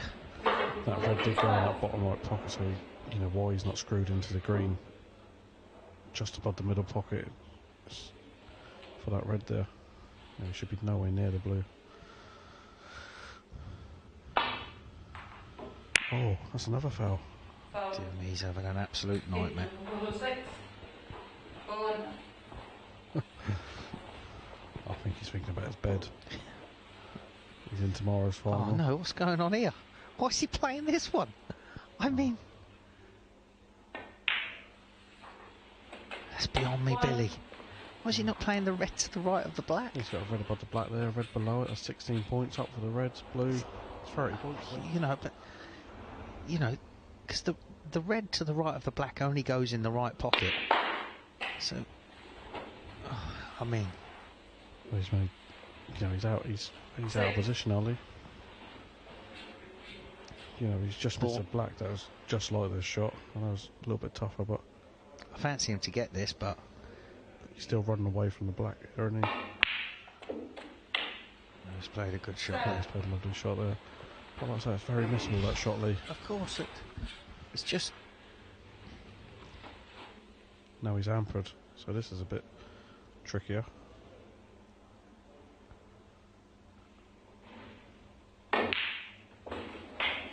Shot.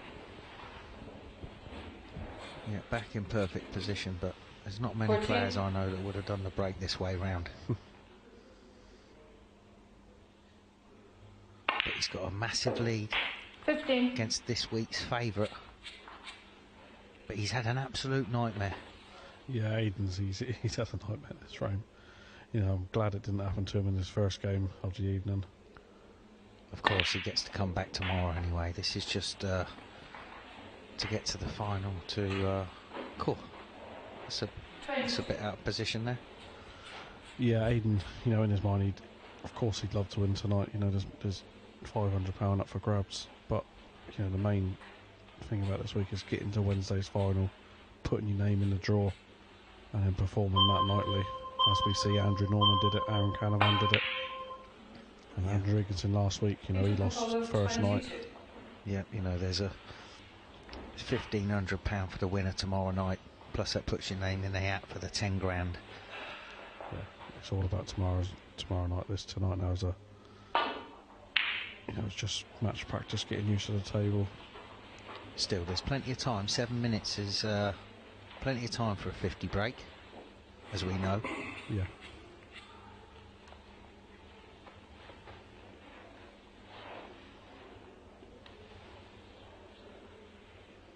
So it looks like the safety shot, the red next to the brown. Just playing across the front of it. That's a good shot. Or playing it that way, is he, as well? That's a brilliant shot. I didn't see that one, Billy. Oh, yeah. So if he didn't get that right, he was leaving the red. No, he's leaving the red in the middle if it doesn't go beyond the brown. It is the wrong shot. Oh, he's having a nightmare. Like I say, Aiden, he's travelled up today. He has had a long day. So good night kip tonight for him. Yeah. He's, like I say, he's still in it to win it tomorrow. Yeah, he's not out of this game yet by any means, but he just, I think his head is already in tomorrow's final.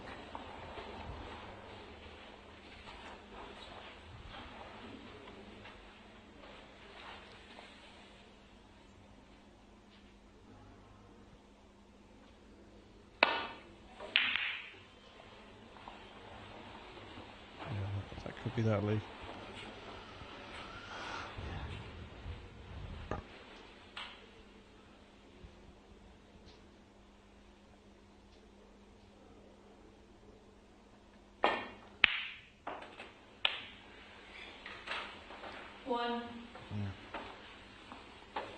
Doesn't want to be doing anything silly here. Just put a black on the side cushion, wouldn't you? Well, just make sure you touch a cushion. Yeah. If you're not going for it, touch a cushion.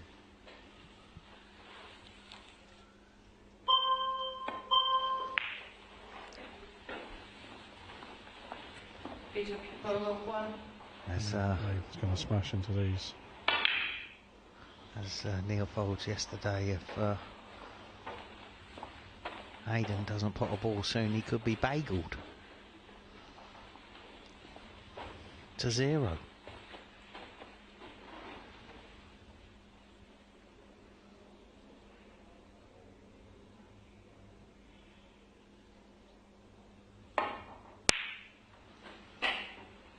This will be big for Vito tonight, getting to tonight's final. 1. So he's been over here for 2 weeks playing and practicing, and he's got a whole of Canada behind him watching them at home. Blue ball.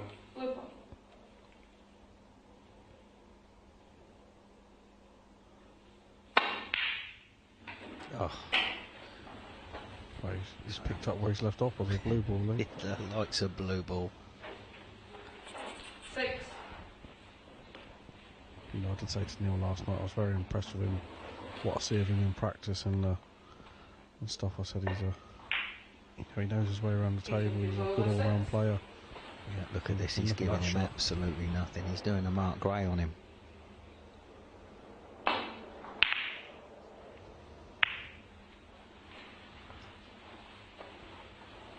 Right, well, that has got the black in to pay.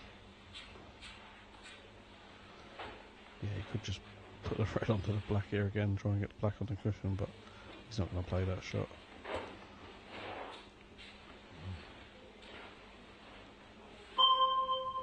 Just chip the red onto the... He's left the red to go out in the middle. Yes, I don't see why he's not just clipped off just the thin, red. Just very thin. Yeah, just very... Exactly, so he's left a chance here. Oh, he's not happy with that one as well. He was up off the shot very quick there. Yeah, he's not looked too comfortable here, Aiden, has he? Yeah, he's got three fouls there. Yeah, it's been a complete disaster for him.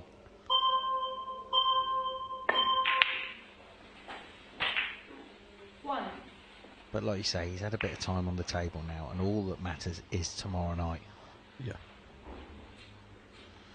You know, that's where everyone wants to perform. That's where they want to have the best snookers tomorrow night. There's no doubt in my mind that you'll see a good Aiden Pinney tomorrow night.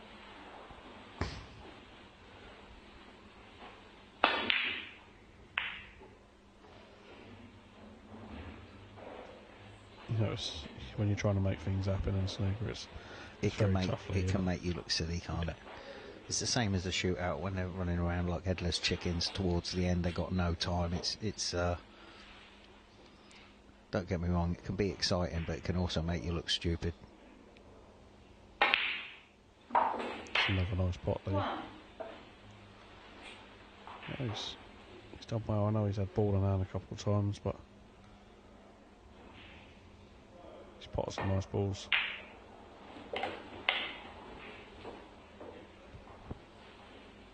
You know, I was impressed with him last night, Lee. Like I said, he was unlucky last night in his game to Aiden. You know, he just one little shot where he should have went into the pack, he didn't. Yeah. And it ended up costing him. And Aiden played great to clear up. You know, he had to. He had to, because Vito was, as we see here, you know, he's looking a lot more confident in this game.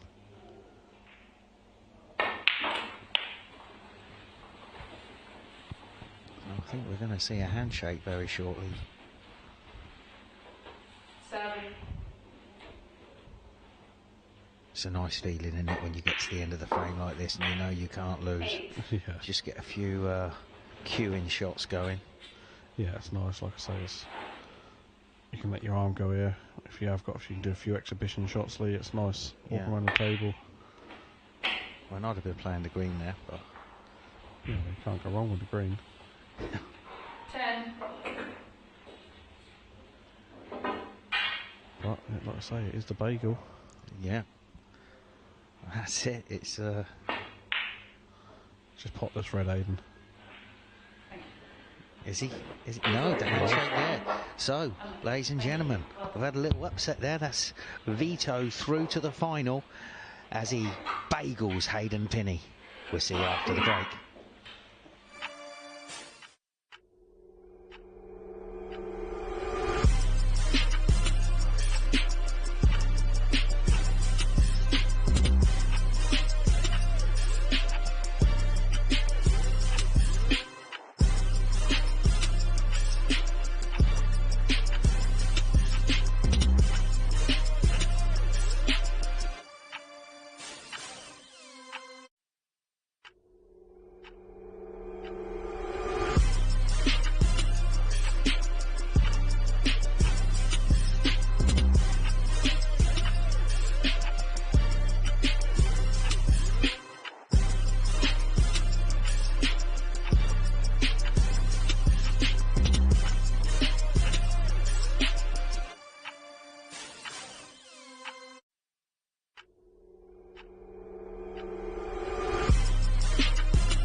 It is time for the final, and what a final we have. Probably not expected, considering the odds, with Vito Puopolo upsetting Hayden Pinney there, bageled even. 2-7 chance, got turned over, and he didn't pot one ball, so it goes to show you. But Vito, having got through that match earlier on, now looks a little bit more like he played last night. He played nicely there. He pots a good ball, doesn't he? Yeah, definitely, and it's nice that he's able to show us what he can do on the snooker table, because, you know, it can be quite edgy and nervy for these guys. I think he's the new Matador. He is, yeah. What he did tonight, I mean, you can imagine a game, you know, between like Vito and Mark Gray. I mean, it'll be 0-0. There'll be all kinds of shots being played, safety from all angles. Yeah, but I mean, he has done a number on him there, hasn't he? I mean, he's just had a nightmare. You know, it started off where I think he could have played the cushion first, the yellow cushion, and lay into the pack, and he chose to play a safety shot with a red over the hole. That's you know, it. he didn't. Players aren't quite seeing that into the pack, because it's a big, you know, you got 14 reds at that pack, so it's easy enough to hit, but they're not seeing it. We've seen the odds upset already tonight for the final. Alfie Lee's 4-9 with Vito Puopolo 13-8. Which way are you going this time? Well, look, I got it wrong with the Vito there, but I think Alfie Lee has emerged tonight as a really serious player. You know, the way he's played, he's just a powerful player, and he strode on with it all, and he's demolished everybody. But, you know, tonight's the final is a different story, I suppose. I think he'll win, Alfie. Yeah, I think Alfie will win, but he's my sort of second pundit's pick, and after I've seen him tonight, he's kind of my first pundit's pick now. You know, it's like, if you're looking at form, but like, it's all about tomorrow. It's like after you've not lost your first match tonight, it's about tomorrow. I just get the feeling now, and we're going to draw this out shortly, aren't we? I don't think anyone wants out Alfie, and I don't think anyone wants Mark Gray. You know, one or two other people in the draw, you might think, okay, I don't mind that. I won't be asking you who they might be. No, I wouldn't do that. But you know what I'm saying? We're seeing a real 2 or 3 really outstanding players in this group, and some others have done well to get there. Sure, and I think we've got a very strong field, a real interesting field, a great mix of players. So shall we get on with it to draw who's going to be playing who tomorrow night then? And the first player out, first number is 7, and that is Hayden Pinney, who obviously has just been beaten there by Vito Puopolo, so he'll be back, and Hayden will play. This would be a nightmare, wouldn't it, if I pulled out Alfie Lee now? Well, just number 2 is Ryan Davies. See, we had mentioned Ryan Davies. Oh, we haven't even mentioned, It's almost like, you know, we've forgotten what a brilliant player he is. It's only a night ago. It's a smashing group, I know, well, it's just yesterday. No, I mean, he's a quiet lad, and he goes under the radar. Yeah, he's but I tell you what, good. he pots a great ball. Yeah, and favoured for week 4. 4. And number 4 is Aidan Owens. Another shrewd operator. And Aidan, This is a great week. Number 6. Aidan will play David Taylor, the Silver Fox. They're both Silver Two Foxes. Silver Foxes. I think actually he's nicknamed Silver Fox, isn't he? As well? Well, they both are. Yeah, Oh, what are we going to do now? Come on. We can't get anything wrong in commentary. That's the truth. The Matador. It is the Matador. Number 1, Mark Gray. Oh, sorry. Number 5. And Mark Gray will play. Number 5 is Alfie Lee. Oh, no. Wow. They could be the 2 group winners. Yeah. Oh, yeah. goodness me. Big match that. And the final game then will be 3. number 3 is Wayne Townsend. Trigger. Yeah. Good.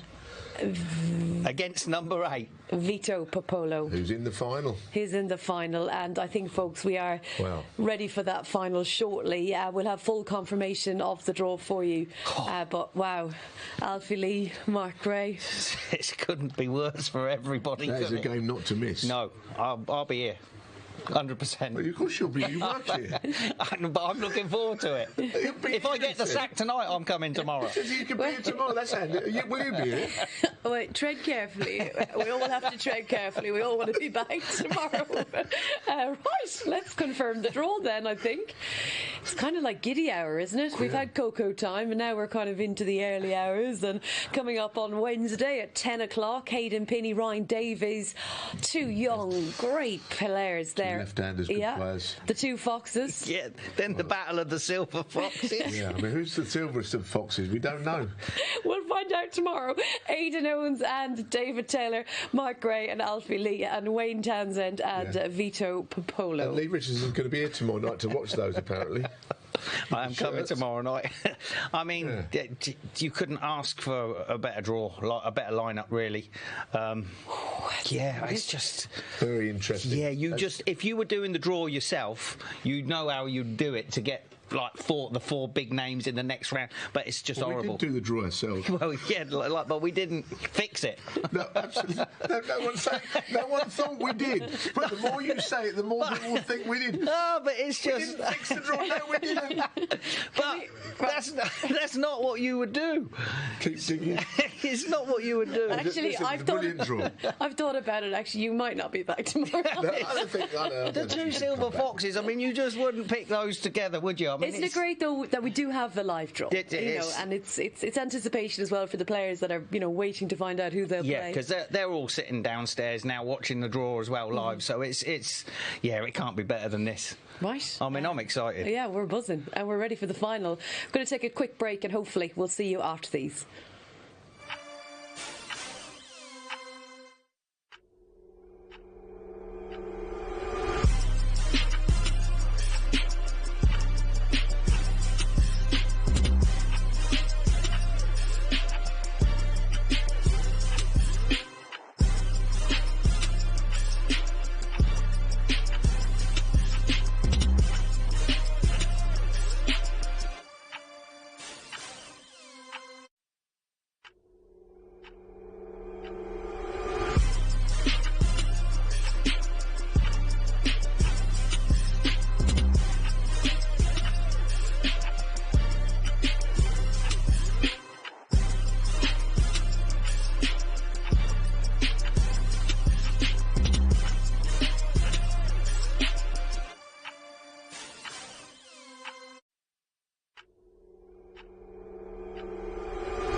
Okay, welcome back, you lovely snooker fans. What drama that draw was, let alone this final. But the draw was shaped up unbelievably for tomorrow night. Oh, whatever you do, don't hit the blue. Yeah, he's very aggressive play. Just caught the bunch a bit thin there, didn't he? But Vito just plays his game. Caused a bit of a shock in the previous, being Hayden Penny, but this is the final, and of course a bit of more money involved, and just to win tonight would give either player a bit of confidence for tomorrow.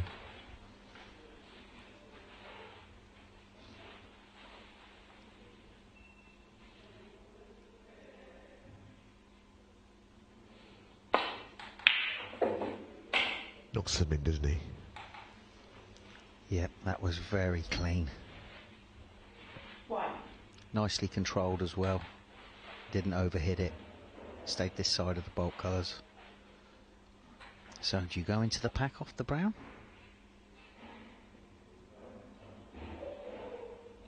Oh yes. Oh yes. Look at that. I mean, he couldn't have really hit them any more on target, I don't think, quite honestly. I know he's not on an easy red, but you can't fault the shot he played.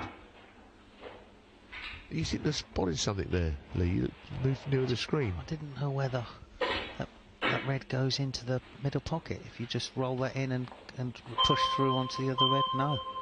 Maybe he's... Oh, played safe. Well, that is a calamity.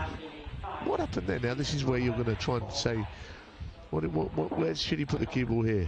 Well, how about there? But I don't know. I don't know if these two go, but he's going to play one of these. It's a bit difficult round the black, isn't it, to say, really. You know, it's not that easy. This is not a straightforward one. I think he could have played on a different red than that, personally. The one on the pink spot, perhaps. Yeah.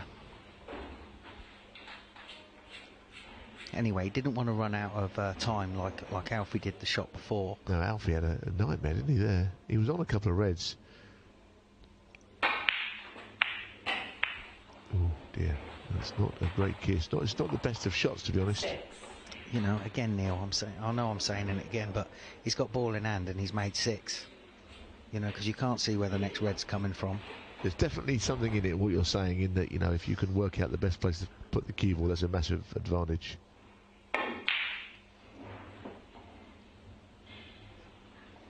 But good safety.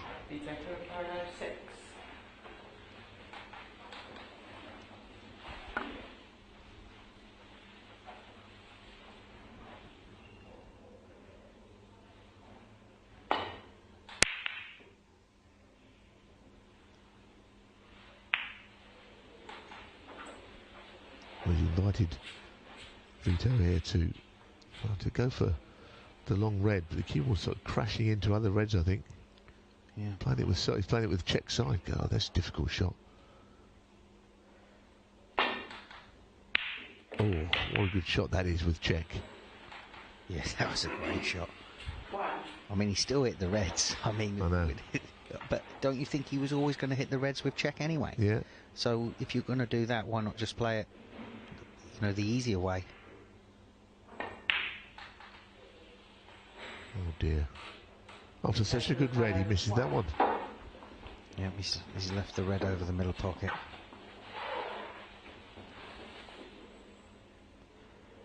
Cue ball's heading in towards the yellow, I think, here, isn't it? Just missed it on the way up. And somehow missed it on the way back down. He's got to put that previous bad shot behind him, Alfie. Well, he didn't play a very good shot, quite honestly, at the start of this frame when he went in off. He's got to put it behind him. I'm sure he can. There's a confidence about him. I'm not going to make the comparison, but I'm going to say he's got a confident stride like a young O'Sullivan had in those qualifiers at the Norbreck age 16. He's not as good, because no one's ever been as good as that. There's something about him, though, makes me think that he's got a very... he believes in what he can do. And we've seen in this couple of matches how quickly he's powered clear. This is a tough shot to the middle.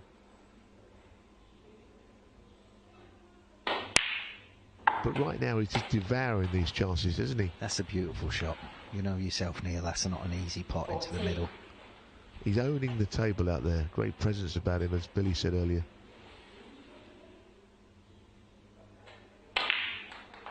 Making the stage your own is very difficult in this game, but occasionally players do it, and even at a young age you can see something in his game that is very likeable.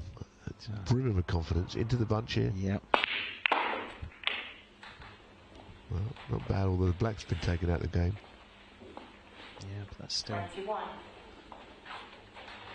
He's still on a couple here, because he was a little bit unlucky earlier when he went into the pack. He didn't really land, you know, as nicely as he could have.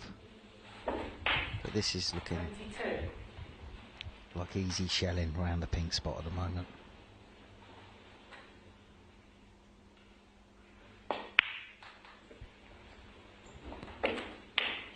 It's quick as well. That's the other thing, you know. He's not running around the table, but he's very fluent, isn't he? Yeah, and he's also, you know, he's not using his time allowance up, so he's just getting on with it in the sort of rhythm that he wants to play.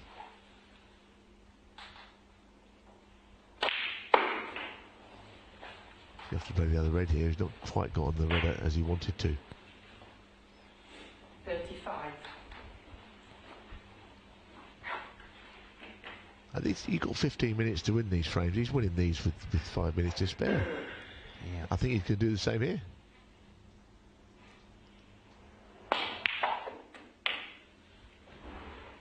This is a good shot as well, isn't it? That was a nice shot, yeah. Very well controlled.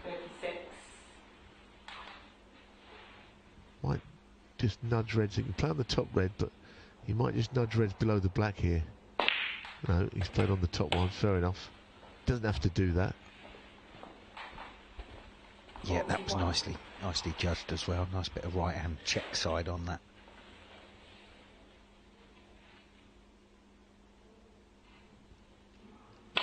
Well, I'd heard about Alfie Lee, because of the fact that he's Stephen Lee's son, and I hadn't really had a chance to watch much of him. I'd seen a little bit of him here or there on streaming and all that, but I'm really impressed with what I've seen tonight. So last night is a distant memory that he lost that match to Wayne Townsend. Tonight he looks like a different player to me. Yes, he's got things to learn, of course he has, but he might learn them. Oh, hang on, plot twist. That's plot one twist. thing he's got to learn. Not to go in off. Oh, he's clipped it so thin, he's caught the red above it. I mean, but... So, let's just think about this. He got... Well, I think I'd play the other red with me. I want an angle high on the black to open the other reds up. It's just the wrong shot. I mean, you've got to do nothing off the other red. I can't say nothing. We'll move on. I'm sorry, Neil. He's here tomorrow, though. Peter, Yeah. don't worry about that. That's all he's worried about. But he's going to get absolutely demolished tonight, because Alfie Lee just absolutely destroying everyone in his weight tonight. He's doing a different job to the Matador last night. He's going in there just to maul everybody. And he's doing it quickly and efficiently. Made a couple of mistakes this frame, but he still played this frame pretty well, I think. 9.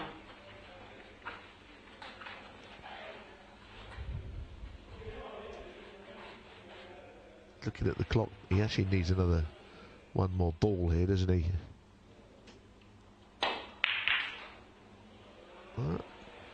Now, what do you think? Is there any, what do you think he'll clear up here or not? I have no idea. Now, what do you think, though? I mean, we've got 6 minutes. There's one difficult ball on the table, and it's the yellow. But he's right-handed, so there's no reason why he can't get on it. 6 minutes is plenty of time. He's missed the first red. He's gone tonight, I think. He's done really well tonight, as Vito. Those blues he knocked in the tiebreaker against Jasmine, but I think he's just got one eye on tomorrow now. He's going to come off second best here. And of course, the first time this happened is that the two winners, the Monday night winner and the Tuesday night winner, is going to be Alfie. They're going to meet in the first frame, or the first round, if you like, the round of 8, in the final group on the Wednesday. Which kind of opens up the door for other players, isn't it? Yeah, it's just a horrible draw. Oh. Alfie Lee. Vito He's having a look at those. You can look at that all day. I tell you what, I'm afraid this is gone. Now, which red's he going to play on now? He's got to brush up on that side of it. But he's playing tomorrow. He's done well tonight, Vito. But Yep, loads of pressure on him as well when he was, obviously with the passing of his uncle on Thursday. Yeah, of course. Wanting to put on a good performance for him, and he's done that, hasn't he? Yeah. And again, he's still in it to win it tomorrow. 8.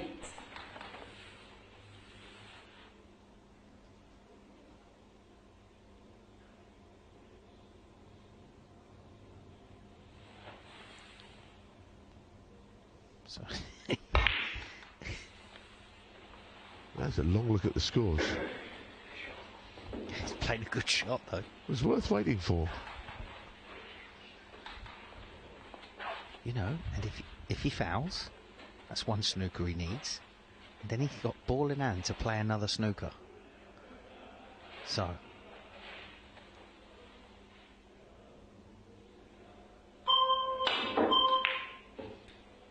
Okay, well that's just ruined my shot that I was going to play if it was a foul, because now the blue's gone. Be interesting to know what he does here, though. You just place the cue ball just to the left of the red, and you clip off it and go in behind the green. Yeah. You know, you've got to see this.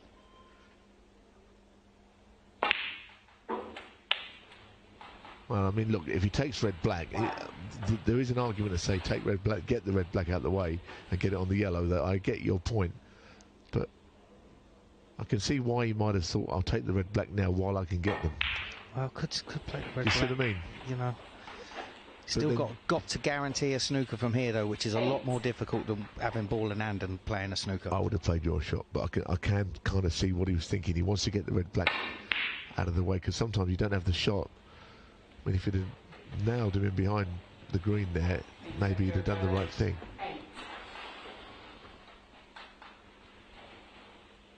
I mean, I've never seen it in this format, or even in the shootout. Anyone would have framed it in a snooker. It's never happened.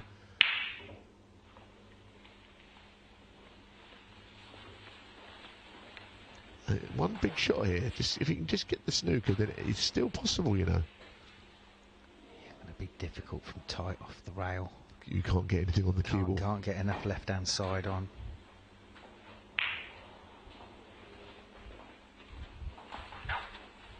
He's going to find himself in a bit of a problem here, I think. This could be behind the green. Oh, cut it in, Neil. I'm that going for snookers at the minute. No, I mean, he looked thin, didn't it? Well, I think he's a worthy winner tonight. It's the manner in which he's won his 3 matches. He's right-handed with the rest. Yeah, nice shot as well. Nice bit of touch. At least this match has almost gone the distance. And for the other two, won very quickly.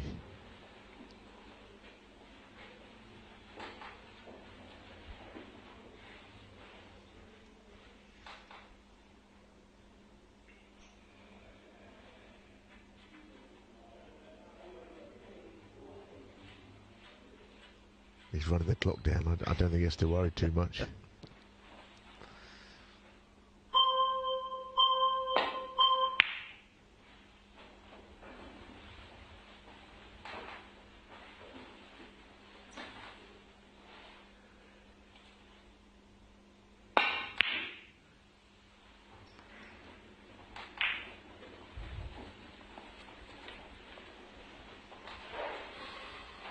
Pot's a good ball. I wouldn't be surprised if he knocked this in, you know.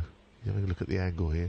Although he decided now that he's going to start running the clock down, which is unnecessary, really. 30 seconds left. I don't know what he expects anyone can do. Go on, knock this in, Alfie. Never mind. Well, at last, the handshakes take place. Vito Puopolo beaten by the better man on the night. I think Alfie Lee has been the player of this Tuesday evening in Group 4, and he saunters to victory. Great performance from the youngster.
We're now with our champion tonight, Alfie Lee. Commiserations to Vito Puopolo, but a worthy winner tonight. Some fabulous snooker played.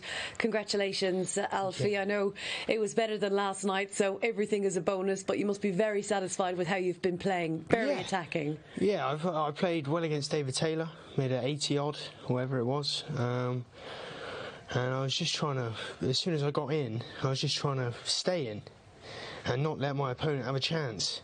In that final there, I went in off a few times, which I didn't expect.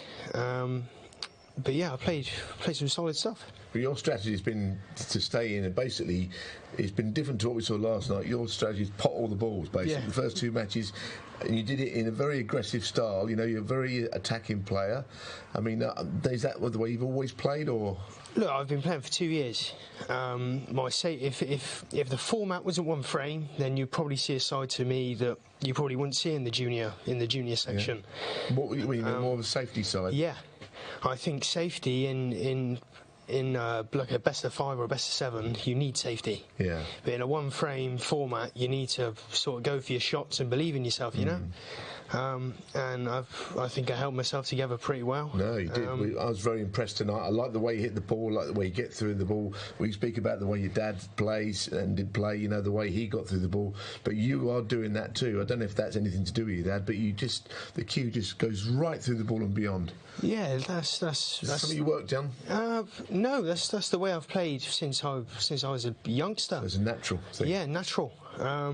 Yeah, I think the way I cue the ball, for me, is the way you got to cue the ball. And yeah, it's good. See, the thing is, a lot of people have to work very hard for that. You know, and I actually said I compared him to Ronnie O'Sullivan, which is a big thing. I'm not saying I'm not making that call in a unfair way, because Ronnie's the greatest I've seen, but there's a presence he's got around the table, and Billy Castle said the same, you know, and you've got that presence, which is just something that you need. So you've got a lot to work with, you know. You've got things in your favour, I would say. Yeah, I do. You've just pulled out a massive name there, Ronnie O'Sullivan. Yeah. I've never been compared to him before, but I tell you what I did say. It's a good comparison to have. Oh no, I know. What I did say is that when Ronnie turned professional at the Norbrecht Castle, long before you even born, I think, he won all these matches. He just came in as a pro, and he just demolished everyone in his stride. And I watched a few of those matches, and I just thought, wow, this kid's different class. And he did it in an aggressive way, and he kept doing it for about 3 months, actually, beating everybody. But I saw little shades of that tonight, you know. And I mean, you know, your dad and Ronnie grew up together, played in the English Championship final. So it's all the boxes are being ticked one by one, Rachel. It's really exciting. Are there any other young Lees around? Have you got brothers and sisters that might be playing the game? I've got a few brothers and sisters, but they don't have the patience. I'm the only one left that's got a good chance, and I'm gonna stay true to it and see what damage I can do, and hopefully get onto the Pro Tour. And that's the dream, you know, get on TV and play one of the sporting greats in the game. All right, well, you're on TV here, the Snooker Legends 900. You said you would do some damage. You've definitely done that. Can you win tomorrow night? Yeah, certainly. I think you can as well. Yeah. I think we've got to all tune in tomorrow night to watch Alfie Lee and see if he will do some damage, if he will be joining Andrew Norman, Aaron Canavan and Andrew Higgins. Written in the stars, all the A's. All the A's. Maybe it'll be Alfie Lee, but what a lineup we have. You do know who you're playing tomorrow night, do you? Yeah, I do. Mark Ray. Yeah, look, it's as I said before, it's a one-frame format. Anything can happen. You just got to take one ball at a time. Just bring it on now, bring it on. Bring it on. Bring the matador on. We don't care. I'm here and I'm ready. So. All right. Brilliant.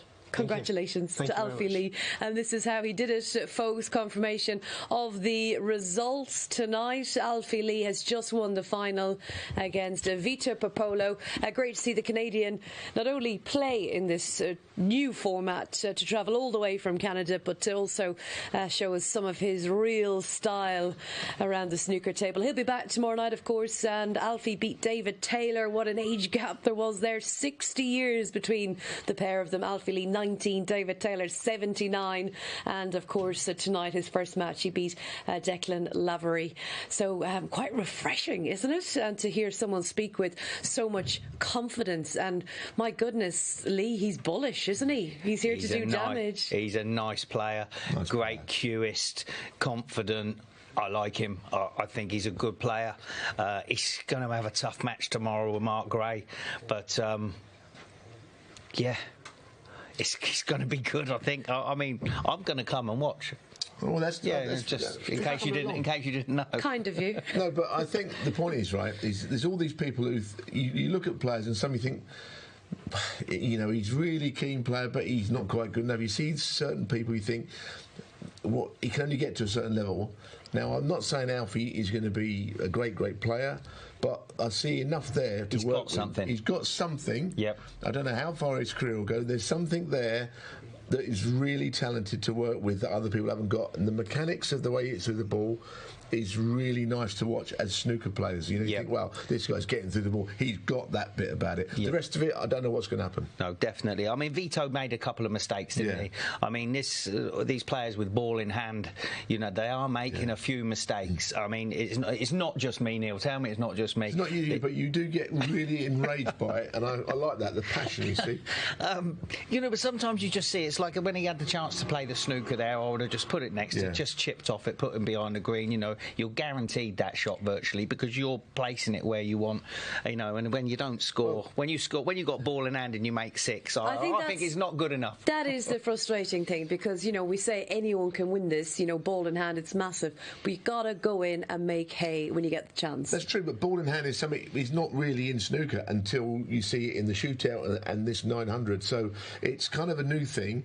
But as a snooker player, you know, Lee's got an eye and he said, right, put it there, and you got this, opens up that, opens up that, opens up the piece of a jigsaw puzzle, bang, you know. And, you know, then that's the difference. Some players see the shots and see the way it can all unfold, others don't. With less work, isn't it? It's sort of you try and take the difficult one to free your other balls that just make the puzzle, like you said, easier to work with. That's right. Sounds like none of you are ready for any sleep or bed tonight. We could be chatting all night. We're going to have a best of 19 in a minute, me and Neil. Such a great evening. We'd a deadlock as well to add into it. That was Vito great. Puopolo beating Jasmine Bolsover. That was a brilliant match. That was, and she's a nice player. I'm glad we met her for the first time, and she did herself credit. Absolutely. Right, what about tomorrow night then? Before we bid you good night and God bless, let's take a look then at the matches. Hayden Pinney and Ryan Davies, some real tough games, and it's almost looking at some of the names that we're going to lose tomorrow, which is going to be a real shame. So much on the line. There is, and I just want to throw in Wayne Townsend down the bottom there, because he was my sort of second fancy, and he's got Vito Puopolo, and who he might fancy beating. Vito might fancy the same. We haven't spoken about Wayne. We've stopped speaking about Ryan Davies only because he's not playing tonight. It wasn't all about tonight's players only. It's not only about Alfie Lee, but that is a fascinating lineup, and you know, it's a great draw, isn't it, Lee? But we said before play started on Monday that this is the toughest week to pick in, you know, on paper. And we're none the wiser. Not really. So open, and I suppose tomorrow night the week 4 prices will be updated again. Who would you make favourite at this stage, and what we've seen the last 2 nights to be favourite to join the guys on the wall? Well, I thought Hayden Pinney and so did Lee. He didn't improve his chances tonight.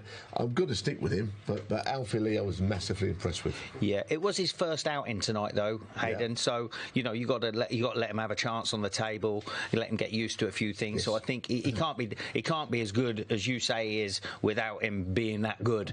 You know, so we've got to stay with him. But again, you've also got Mark Gray, God, list goes on. Mark Gray, Alfie Lee, bring it on. Yeah, absolutely, and we will be bringing it to you tomorrow night. Of course, week 4 will be crowning the winner, and once again, is it going to be written in the stars? Will it be Aidan? Will it be Alfie? Joining the A's on the wall, Andrew Norman, Aaron Canavan, and of course Andrew Higginson as well. So cannot wait. And my thanks to Lee, to Neil, to Billy Castle, and as ever, thanks to you for watching at home. So we'll do it all again tomorrow night at 10 o'clock. Hopefully we'll see you here live on Sporty Stuff TV. For now, from all of us, good night.